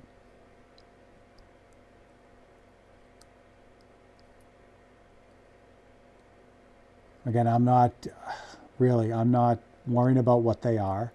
I mean, I am kind of worrying about what they are, because when I pull this one, it looks like a little beaver with the tail hanging down at the end. So I know it's not, but couldn't help it. Well, Lee, that's good though, Lee, because I feel the same way about a lot of different things. You know, I want to know how it's done, whether I can do it or not, because now I know where I'm going. You know, so so that is actually a really good thing, Lee. If you get the concept, then it's just a matter of applying what parts of that concept apply or will help you out, whether it's all of it or just some of it. So there's another tattoo. And again, if I flip this over, it's you know, these weird lumpy shapes. It doesn't matter what they are. Obviously, you know, it's a face on his shoulder, but it's same thing here. You know, I'm not worried specifically about the face, you know, like, oh, there are eyes there and there's, you know, lips or whatever. I'm really just kind of saying, okay, where are the medium gray shapes? So there, it's the hair, but then it goes into the rest of this big tattoo here. So I don't care what's going on above.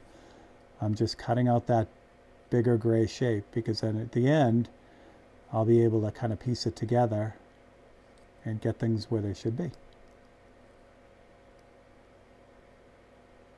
Now, sometimes, I mean, I make it sound like, you know, I'm ignoring it all the time. Sometimes you need to know what you're looking at, you know, and that helps you figure it out, especially if it's like a form rolling over another form, things like that.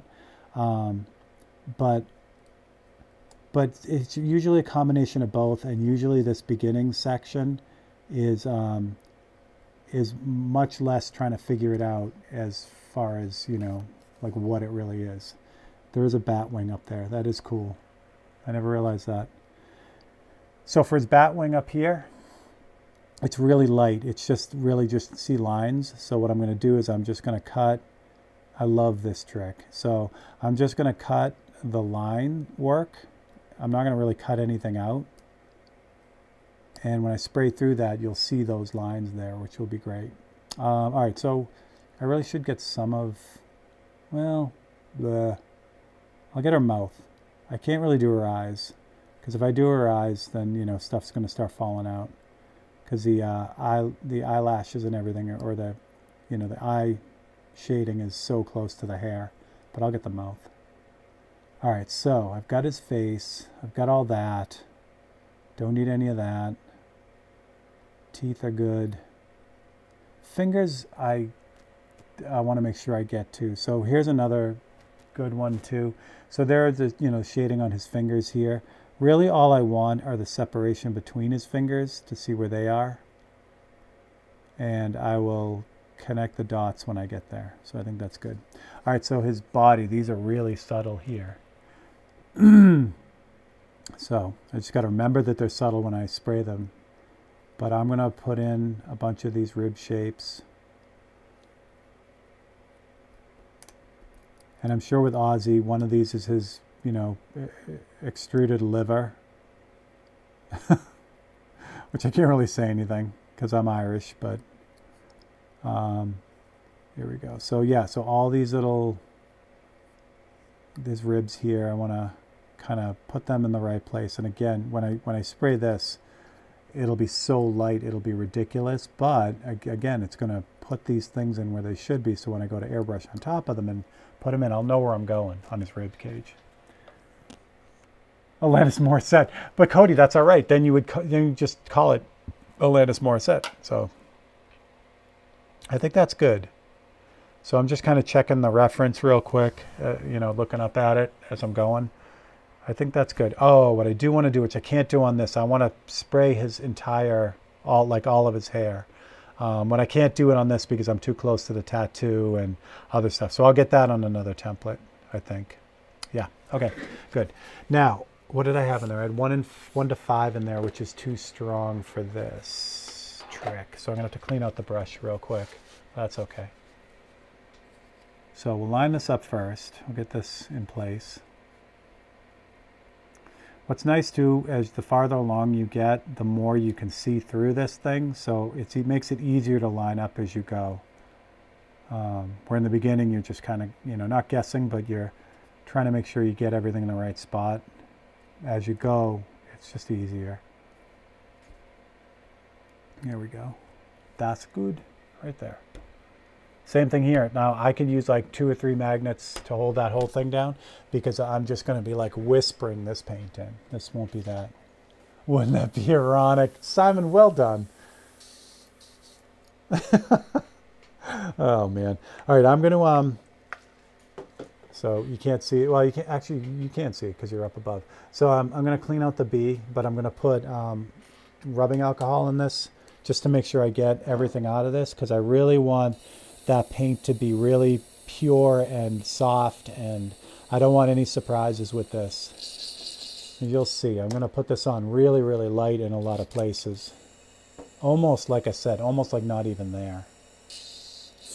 All right, so this I am going to use the 1 to 20 mix.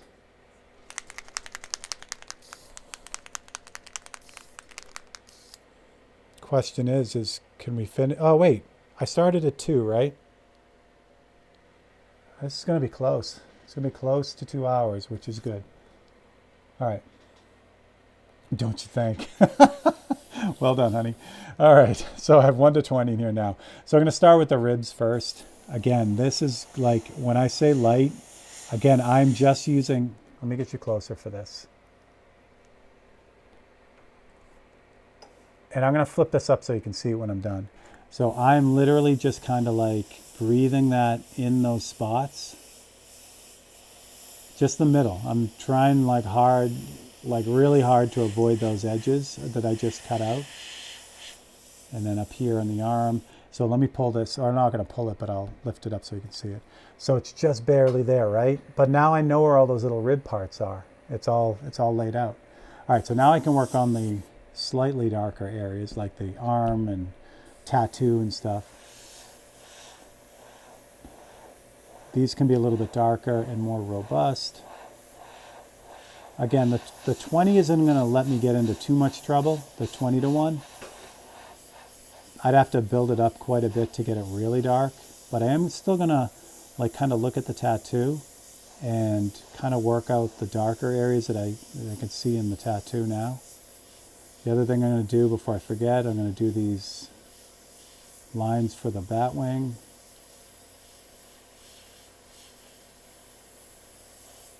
Yeah.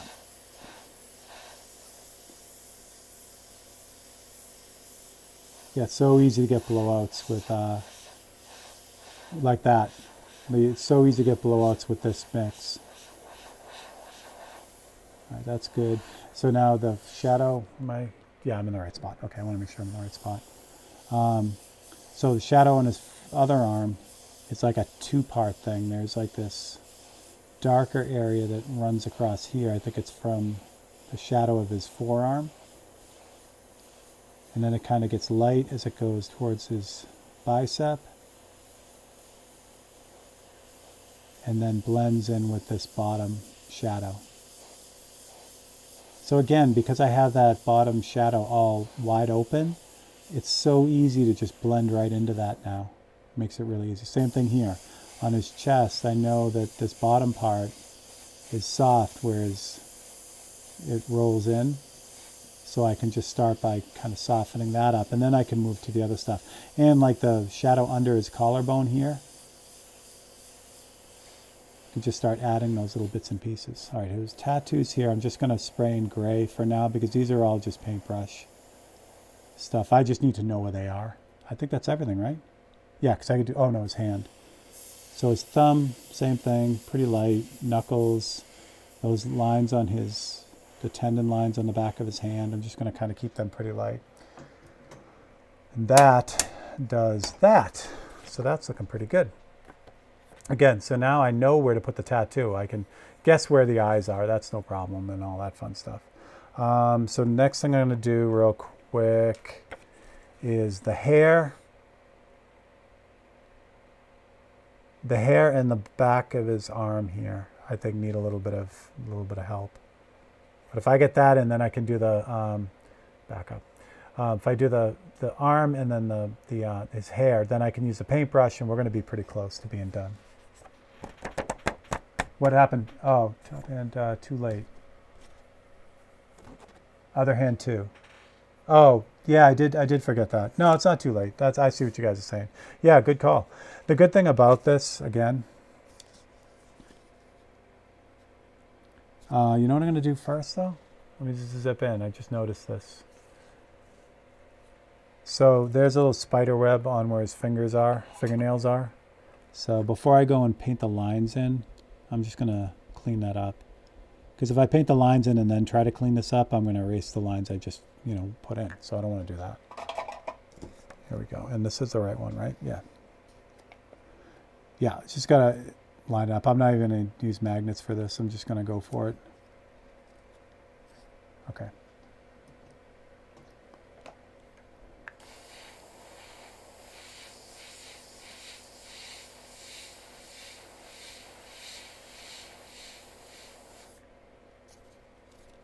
That's it. Ta-da! Good job. Top hand. Thank you, guys. All right. Good. Okay, so now real quick, zoom as far out as we can. There we go. Cutting mat. Let's do the hair, the back of the arm, and then I can put the details in, and we're going to be done. Pretty close. Pretty close to done. Okay. Oh, you can't really see what I'm doing. Let's move everything up. This. That moves up like that, and that. Okay.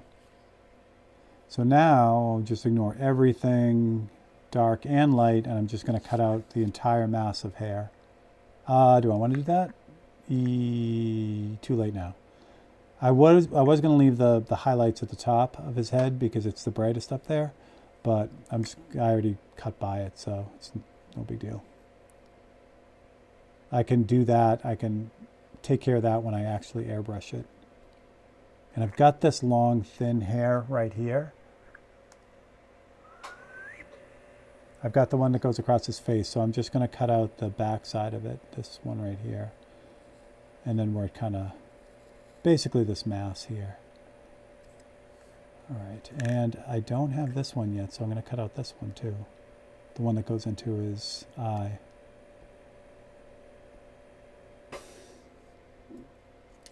Should we cut this?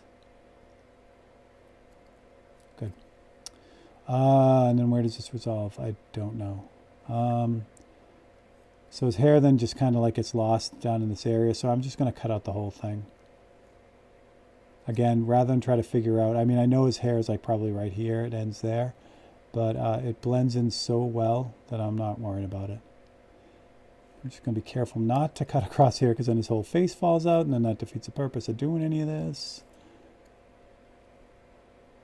And yes, it's happened before. Like I've cut out, I'm so concentrating on one area of the cutout that I get around a corner and then everything falls out. It has happened. That's what tape is for. So you end up just taping it back together. Come on.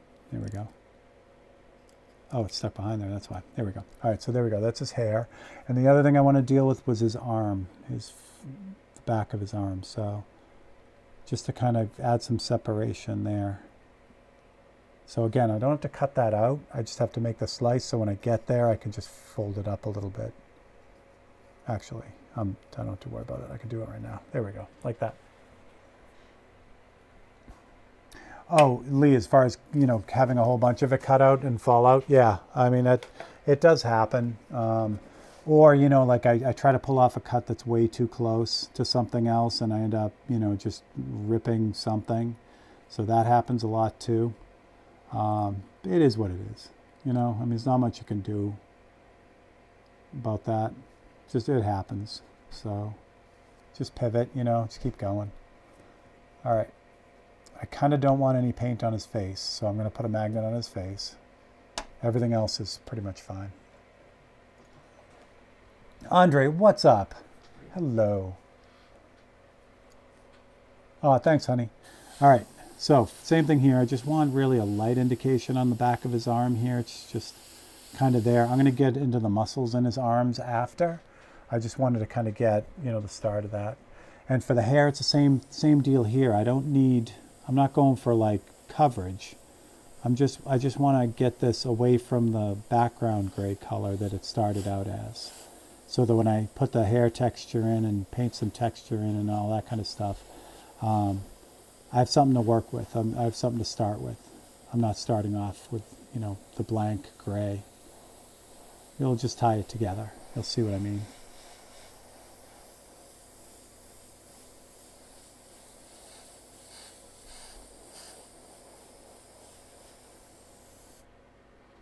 If that happens, I lay tape over the top and flip the image out to cut the wood back. That way I can easily follow the paper line, cut the tape. That's a great idea, Simon. That's awesome. Did everyone understand what Simon was saying? So I'll do it to this one because that's a really cool idea. So say I was hasty and I cut this off and his face fell out like this. So his face fell out and I needed that. So what Simon does is he'll line it up where it's supposed to be. Oops, I guess I need two magnets. There we go. Well, I'll do this real quick. So you line up where it's supposed to be. Then you grab a piece of tape.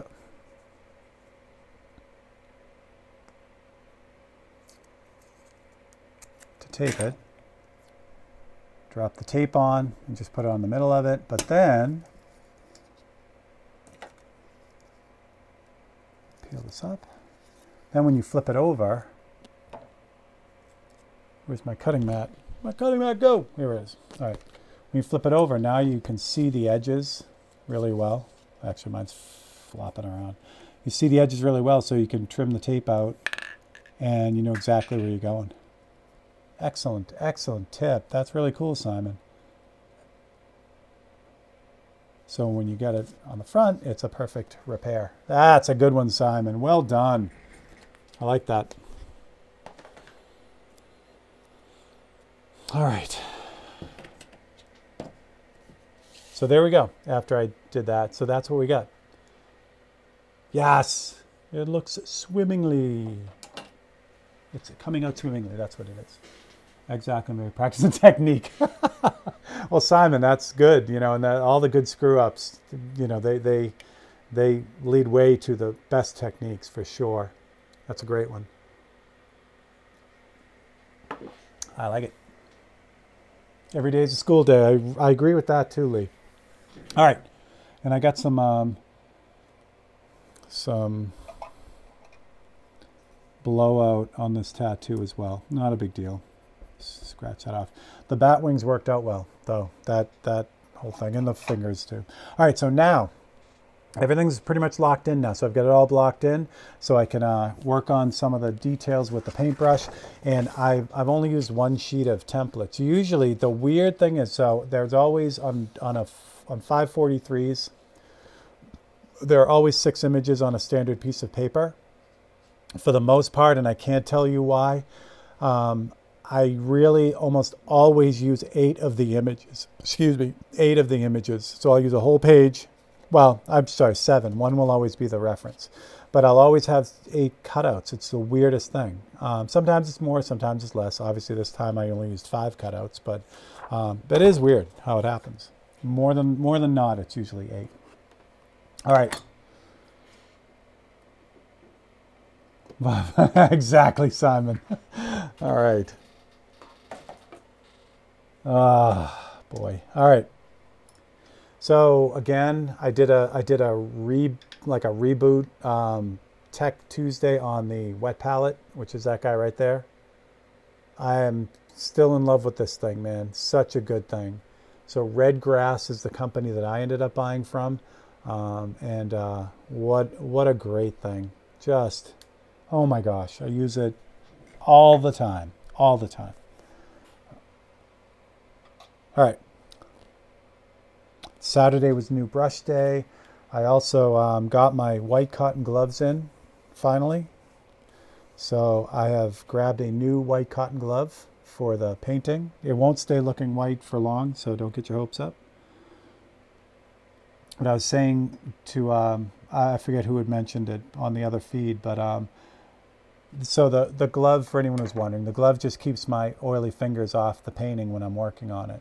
That's why I do this. But what happens is I also buy these white gloves to handle the museum glass and also to handle the paintings when they're done, so I don't have to keep cleaning them. So when I put them away, and I have a big flat file for all my paintings, so I'll use white gloves to put them away. But when the white gloves for the glass or the flat file end up getting older, and like this one, I dipped some coffee on it, they'll actually end up going into the, used for painting. So the painting ones get completely covered, all that stuff. How long you on for? So you have to pop out. Lee, I'm going to go till I'm finished. So the way this is going, I probably have another 30 minutes.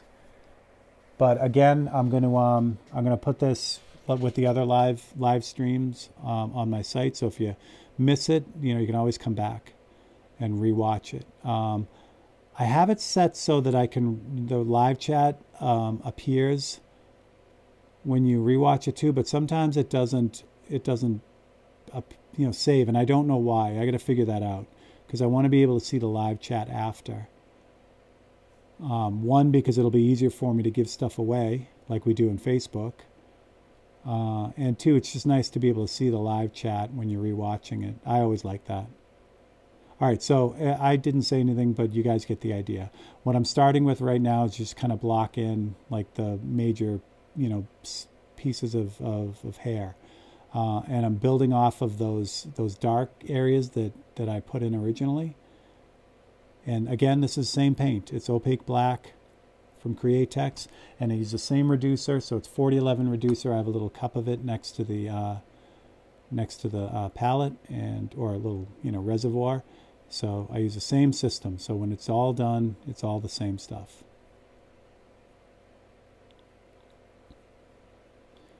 So I usually, I don't know, it depends. Sometimes I start with the hair, sometimes I don't. I like doing hair the least. It just doesn't, I don't know. A lot of people get into it, but I just, kind of whatever.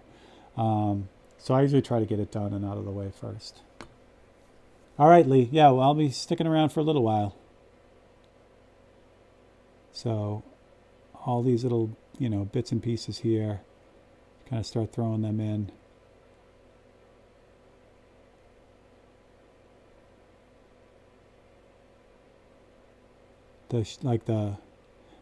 Now it's great because now I know where everything is supposed to go. Like this little shadow of the hair on his chin, I know because I blocked it in. I know exactly where that's supposed to be now. So that's really what the photocopies do for me. They give me like I said, they give me the roadmap. So now I know where I'm supposed to be. So it just makes it a whole lot easier to get the real tight details in, like, the bridge of his nose, those crinkles on the bridge of his nose. If I didn't have those shapes in there, it would be a lot more difficult to kind of place them, to know that I got them in the right spot.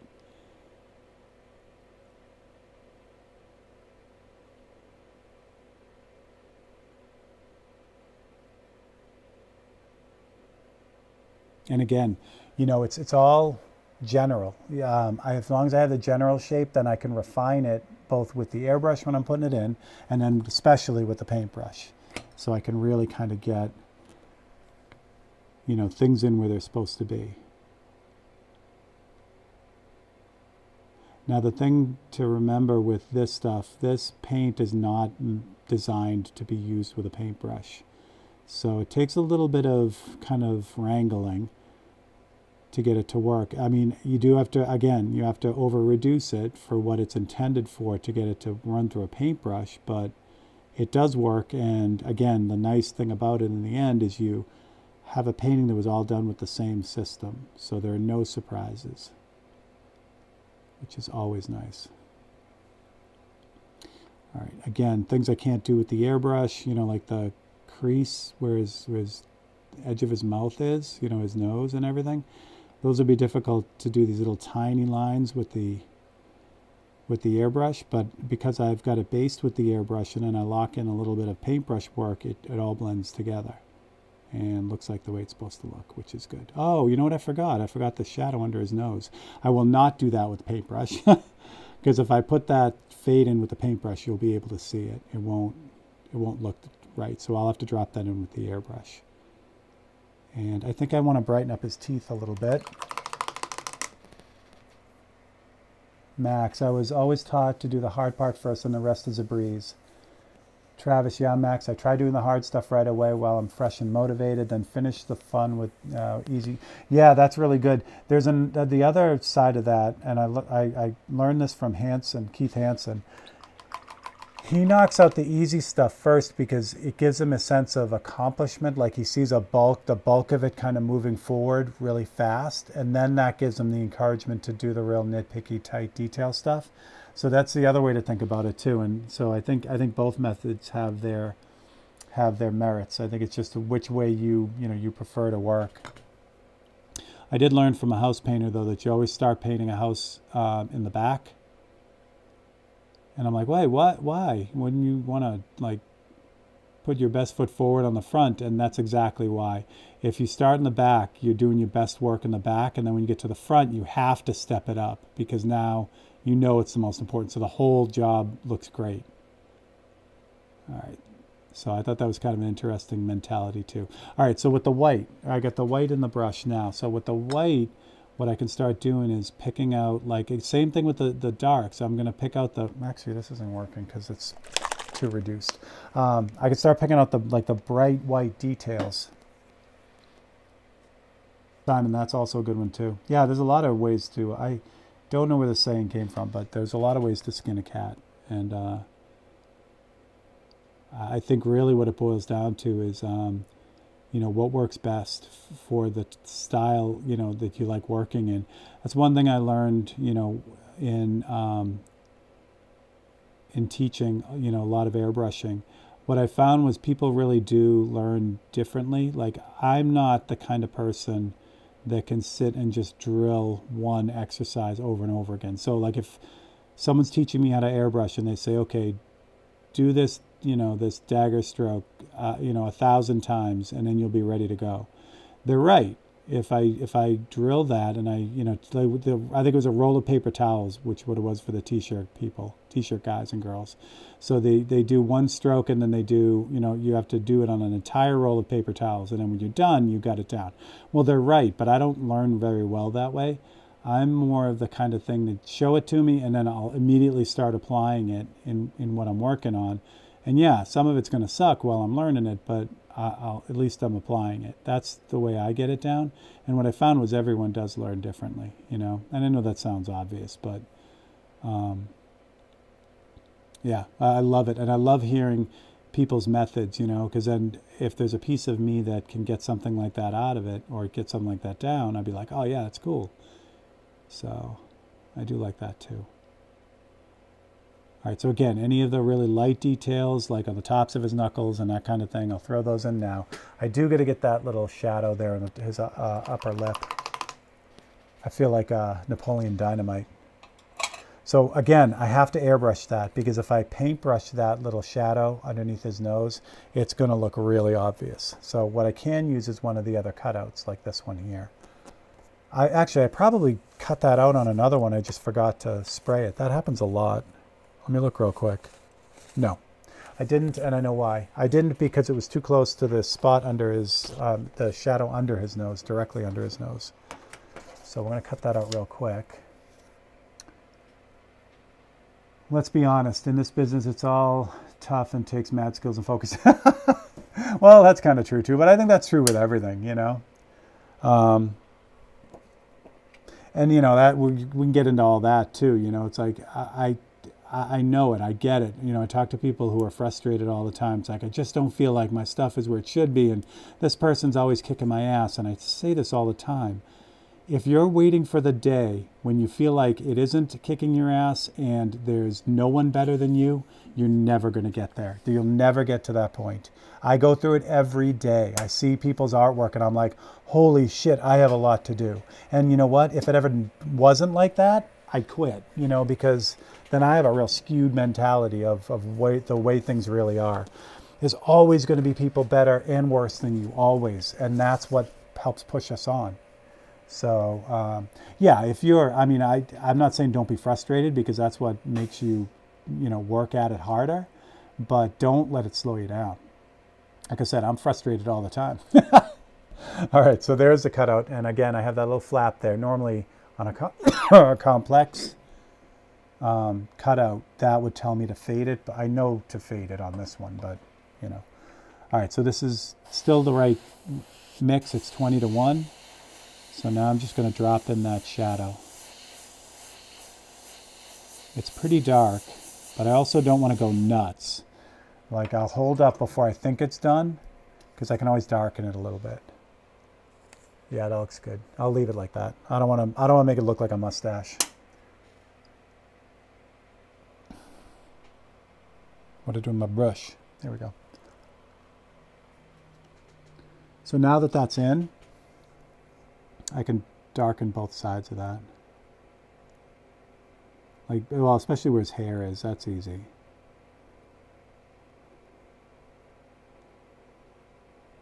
What's deceiving is this little bright thing right here is his hair, but it looks like it's part of his mouth. So I'm gonna get rid of it. And I can also tighten up like around the outside of his nose. That's what all this is for. Now, here, right now, is a big part of where I start making 543 decisions. At this point of the painting, I could spend the same amount of time with this stage as I did for the entire setup for the painting, probably more time. And that's where the big paintings that I do are different than the 543s. They just keep going and going and going until I can't do any more on them. 543s have a time limit. I really do try to keep them to 2 hours. They often run over 2 hours, but I try to keep them at 2 hours. So I have to start making decisions on this painting as I'm getting to this point. Like, how much of this am I really going to kind of nitpick? And that's really, in a way, I really love these paintings for that, because it's a challenge to try to keep it looking the way it should look, but then also saying, okay, stop. But that's the goal. So I just kind of like, I don't know, run with it. Yeah, the brushes, you can't, it works so well for that, and I'm going to do a little bit of scratching on this as well. Both of those techniques just work so well with this. All right, fingers. Let's get the fingers locked in.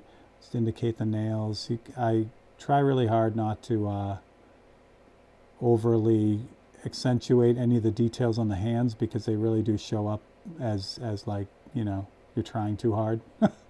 So microphone to, again, I could get into so much detail here.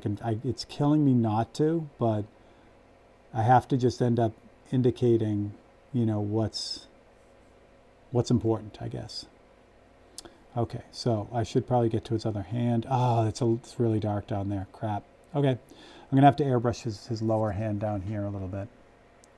Why don't we do that now? 'Cause here's a good example. I can't not deal with his hand. If I leave it like that, it's going to look like trash. So, Max, that's the important part, Travis. Always improving as you go.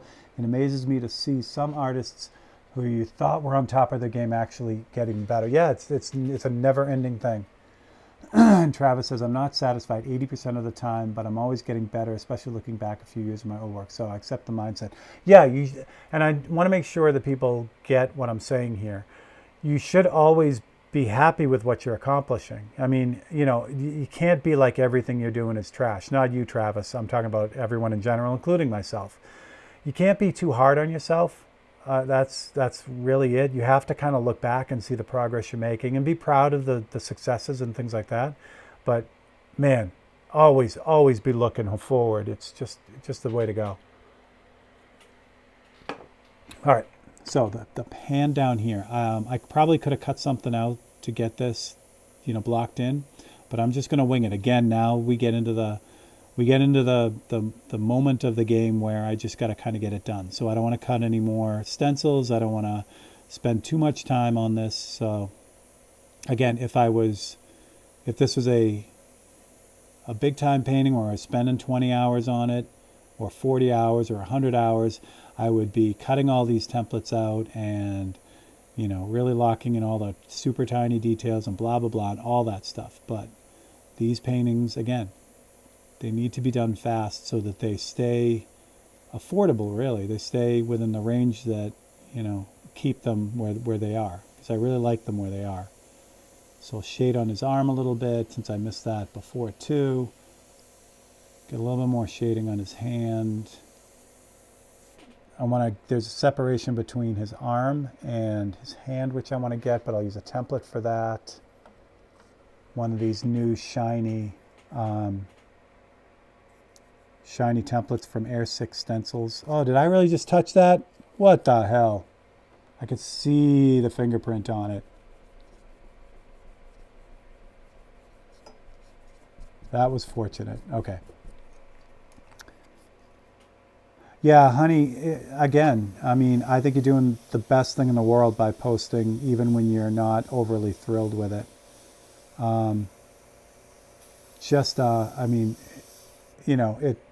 It just works. Now I screwed that up too because I was talking and not paying attention. But that's an easy fix too, as I drop the eraser on the ground. There we go. Okay. His thumb, I missed his thumb here, so I'm just going to claim this back here. But I did what I needed to do. Added that shading on there. Okay, yeah, good. So I need to do this anyway. So his forearm muscles, we got a few of them in. Nothing too crazy. His bicep, get that in there. Finish his ribs. And he's darker down here than he is up there, so we get some of that in. More ribs. Darker areas there. Good. Top of the shoulder. And I think that's all the airbrushing. Well, actually his forearm has pretty strong muscle right there. That's better. Oh, let me get his face then too. So this what I'm doing right now usually comes after all the detail stuff. I'll finish up, shading it, but I think I'm at a point now where I can just kind of do this stage real quick. So it's any really light, like wispy shading is done now. Like on the top of his forehead is darker. Those extra shadows that are around his shoulder collarbone here, those things get put in now. Again, because I know exactly where I'm going. I have the highlights there. Everything's ready to go. I just got to, kind of float those in. Same thing with bicep. I know where they are. I can see them. So that's good. Be happy with what you accomplished, but never be afraid to point out your flaws and fix them next time. Repeat. Yeah, absolutely. Absolutely. I agree with that 100%. And constructive criticism is great. I know there's a lot of destructive criticism online. It just seems to be the way some insecure people kind of operate. So you can get a lot of bad criticism too, but getting some good criticism, like honest, like, what can I do to be better, or what works and what doesn't, that's huge. If you get someone who's honest with you and says, hey, yeah, you may want to try this or whatever. People should never offer that without you asking, though. But if you ask, that's a great way to go, where you just get some honest feedback on what you're doing. And because you don't want to reinvent the wheel. If someone struggled before you, or someone, like Simon just did today, someone has a great idea, and whatever, you've been doing this like I've been doing this a long time, and I never thought of that. That was great.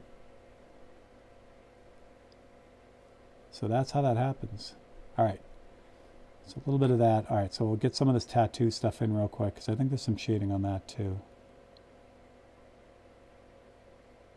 It's definitely a bat wing, which is pretty funny. I wonder if he got that. He must have got that after the bat stuff. All right. So the tattoo on the girl here. I want to kind of wash out this gray. So I want to wash this out a little bit so it's gray, because I don't want this to stand out like crazy. I want to add the detail in, but I also, like I said, I don't want it to seem like it's, a secondary image plastered on him. I want it to look like a tattoo. So I purposely let the paint run out in the paintbrush. It's starting to get really dry, but that's just what I want, because then it makes the paint come out a lot slower when it's drier, and I can do like a lot more gray tones, lighter type of tones. If it's really flowing well, it comes out pretty much full strength, and that's not what I want for this stuff. So I'll use all the stuff on the hair until it's at the point where it's really gray, and then I can put in the other details, like on the eyes and stuff. I am going to airbrush over this too, but I want to get it close. This doesn't look like a very good tattoo either. Sorry, Oz.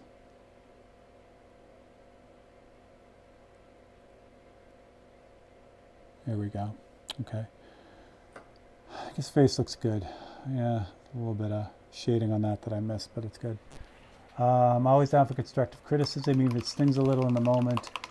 It's worth it next time. I'm opinions about it. Yeah, and the thing of it is too, you got to take it all with a grain of salt, because people have different, sensibilities. Something like won't look right to someone that looks right to you. So I just get it all. I just listen to it all, and then filter the stuff that I can use from that. Because again, you could get painting advice from an abstract artist. If you learn realism and you get advice from an abstract artist, they're going to give you completely different advice than, say, someone who does abstract or a type of work you do. It's still good.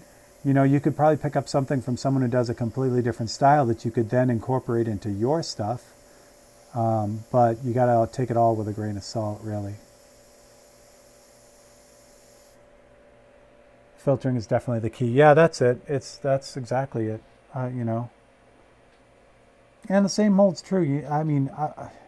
It's nice getting all positive, like going to a place where you get all positive feedback. We need that. We need to know what's good with what we're doing, but it's also good to know what's not working. Some people also can't do that. They can't give you, and that's what I mean about constructive criticism. They give you their opinion if you ask for it.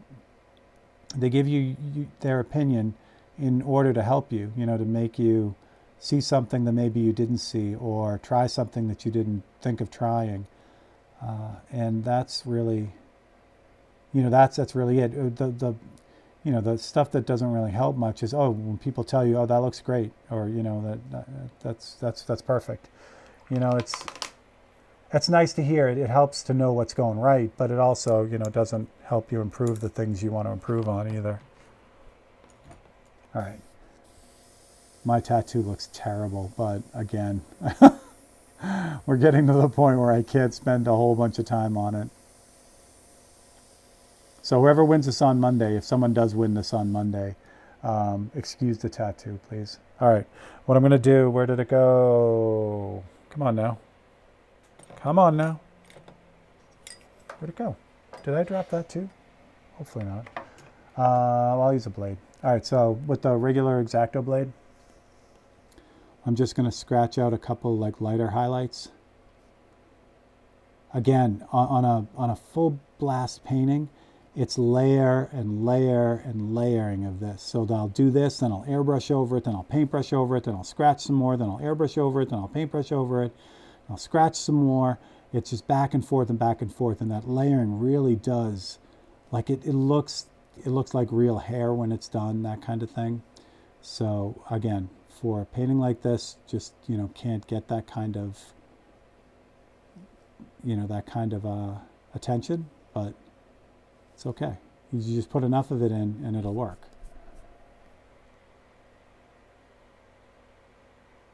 I think that's it. Some people just a-holes. Yeah, Cody, there's no shortage of that.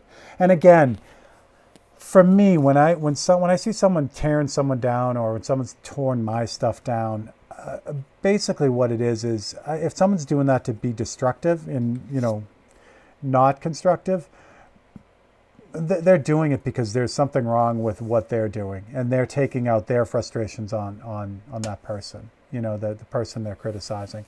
That's done for no other reason, and in that case, I just, knowing that, and knowing, that someone has something going on like that to make them act that way, then I don't know, it changes. I don't get upset by it. It's just, I don't want to say I feel bad for him, because someone, needs to work that out. And secondly, even if you are struggling with something, anything, that doesn't mean you take it out on someone else, but it puts it into perspective for me. So if they're, if they're jerks, or, saying stuff they shouldn't necessarily say, it's where that thick skin, starts to really come into play.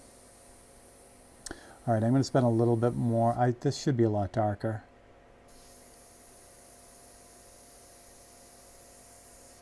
But it's pretty close.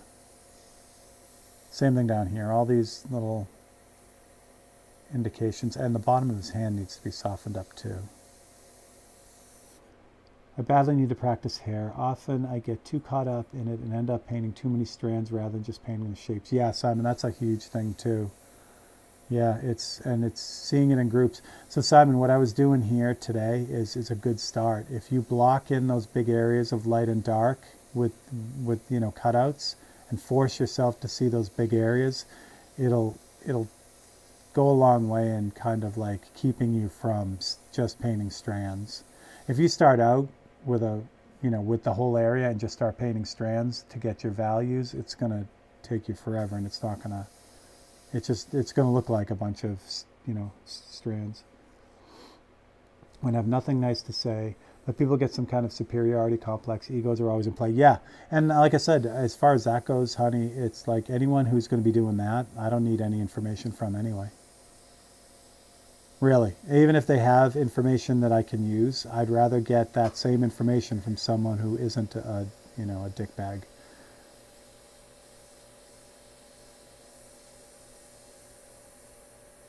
Plus, like I said, it's always, I've been doing this a long time, and it's always turns out that person has a deficiency that they're taking out on someone else, and or they've mastered something, some small corner of what they're doing, and again, they're using that to mask a deficiency somewhere else in their life. So they exert their dominance over whatever subject that is to make themselves feel better that they failed somewhere else. That's almost always what it is. And I mean, it could be anything. Could be, they grew up being treated that way and they just haven't got out of that, or I don't know. But again, I'm a strong, we're conscious adults, or even, I mean, once you hit 18, you're a conscious adult. You know when you're treating someone else poorly. So there's never any excuse for it. You know, even if you're having the worst day in the world, you know, you have a choice whether you're going to, not you personally, honey, you know I'm not talking about you, but people have a choice whether they're going to, you know, pass that garbage on or, you know, or kind of just get through it, you know.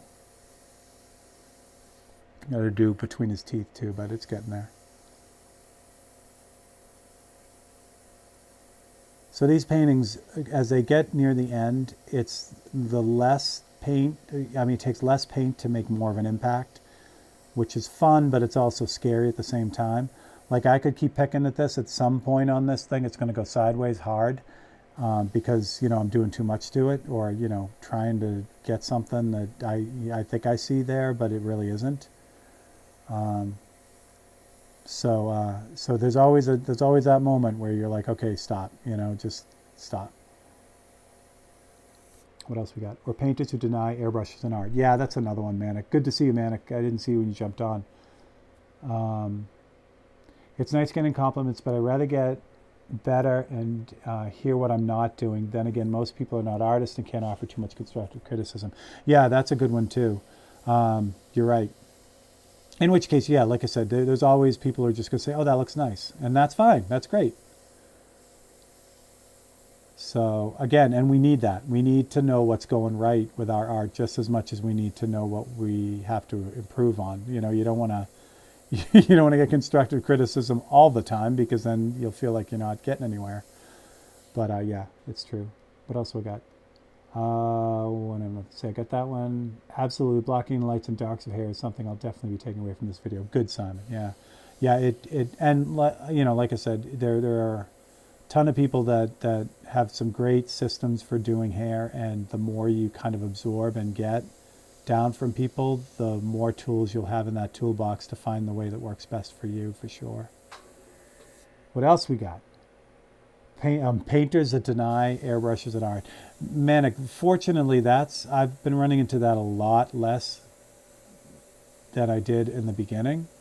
When I got into the first shows, you know, as I was getting out of school and that kind of thing, that was a really common thing. People would, they'd be like, wow, that stuff is really cool. How did you do it? And then I would say, oh, you know, whatever, I use airbrush and paintbrush. They would stop and go, oh, use an airbrush.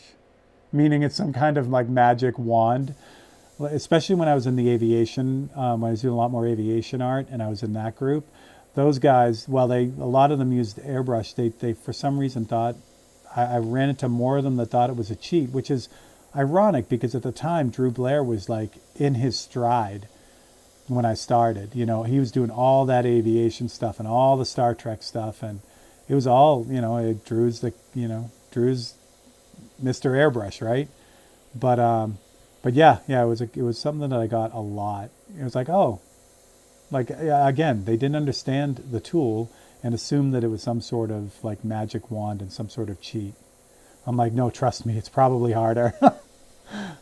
But nowadays I don't get that. It's neat. Now it's funny. Nowadays when I, you know, get into a show or whatever and it's a group show, no one ever, like when I say, you know, when I ask how I did it, and part of it is, you know, the airbrush is a tool, I don't really get that the same way anymore, which is good. My poor tattoo is cross-eyed. I gotta fix that. Oh, that's terrible. I don't know if I can get in there with, all right, so here's a really tight fix. I'll show you this real quick before we finish Ozzy up. Make sure I got, yeah, you're pretty much focused. So my tattoo is cross-eyed and I can't let that stand. That's just not good. What did I do with my knife, though? What did I do with my knife? I guess I can do this with the blade. All right. So first thing I got to do is I got to take out that other eye, this eyeball that's cross-eyed. So what I'm going to do is I'm going to scratch it, but I'm just going to barely touch this thing just to kind of take off that layer that has it. I don't want to scratch all the way down to the other, you know, down to the base, because then it'll look like it's lit up. So I did hit it a little bit too hard. So what I'm going to do is I'm going to take the airbrush And I'm just going to kind of darken the eye again, do the makeup on the eye and pretend the eyeball is in there. So the overspray will just kind of clean up that mess. And then what I'm going to do is put that eye back in. And the eyeball's way over here, actually, like that, almost looking down. Darken this one so they look intentional. Much better. Much better. Yeah, it really has, Max. It's, it went from primarily t-shirt artists in the 80s and the end of the old school illustrators to now that's all shifted. It's t-shirt art is still big because it's the only way to really do that. But now there's way more people doing like art. I guess I shouldn't say that. Back in the 80s too, there was that huge push with automotive. All the automotive stuff was going on. So there was that too. So if you were an airbrush artist, you were doing t-shirts or painting cars. But now it's used in so many other places. It's really cool. All right.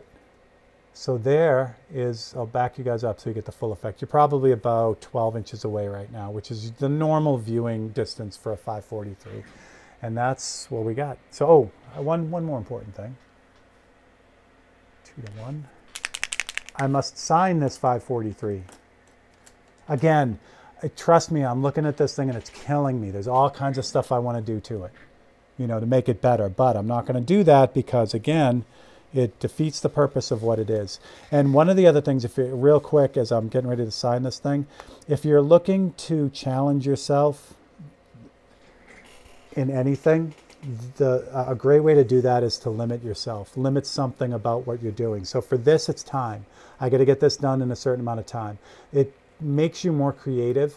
And you can do it in anything. Like I want to learn color, so I'm going to limit my palette to push myself to do more. So I want to learn color, so I'm only going to use the 3 primary colors, but I have to make a complete painting with those 3. By limiting yourself that way, you'll learn so much more. So that's a great takeaway from these 543s for me. I do them for you guys, but I've gotten so much out of them. All right, so the regular split nibbed pen.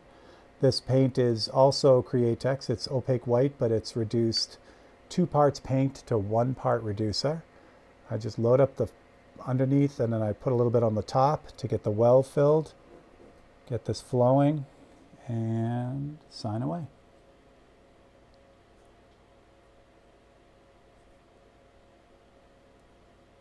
Now what I will do off camera, I won't do this with you guys.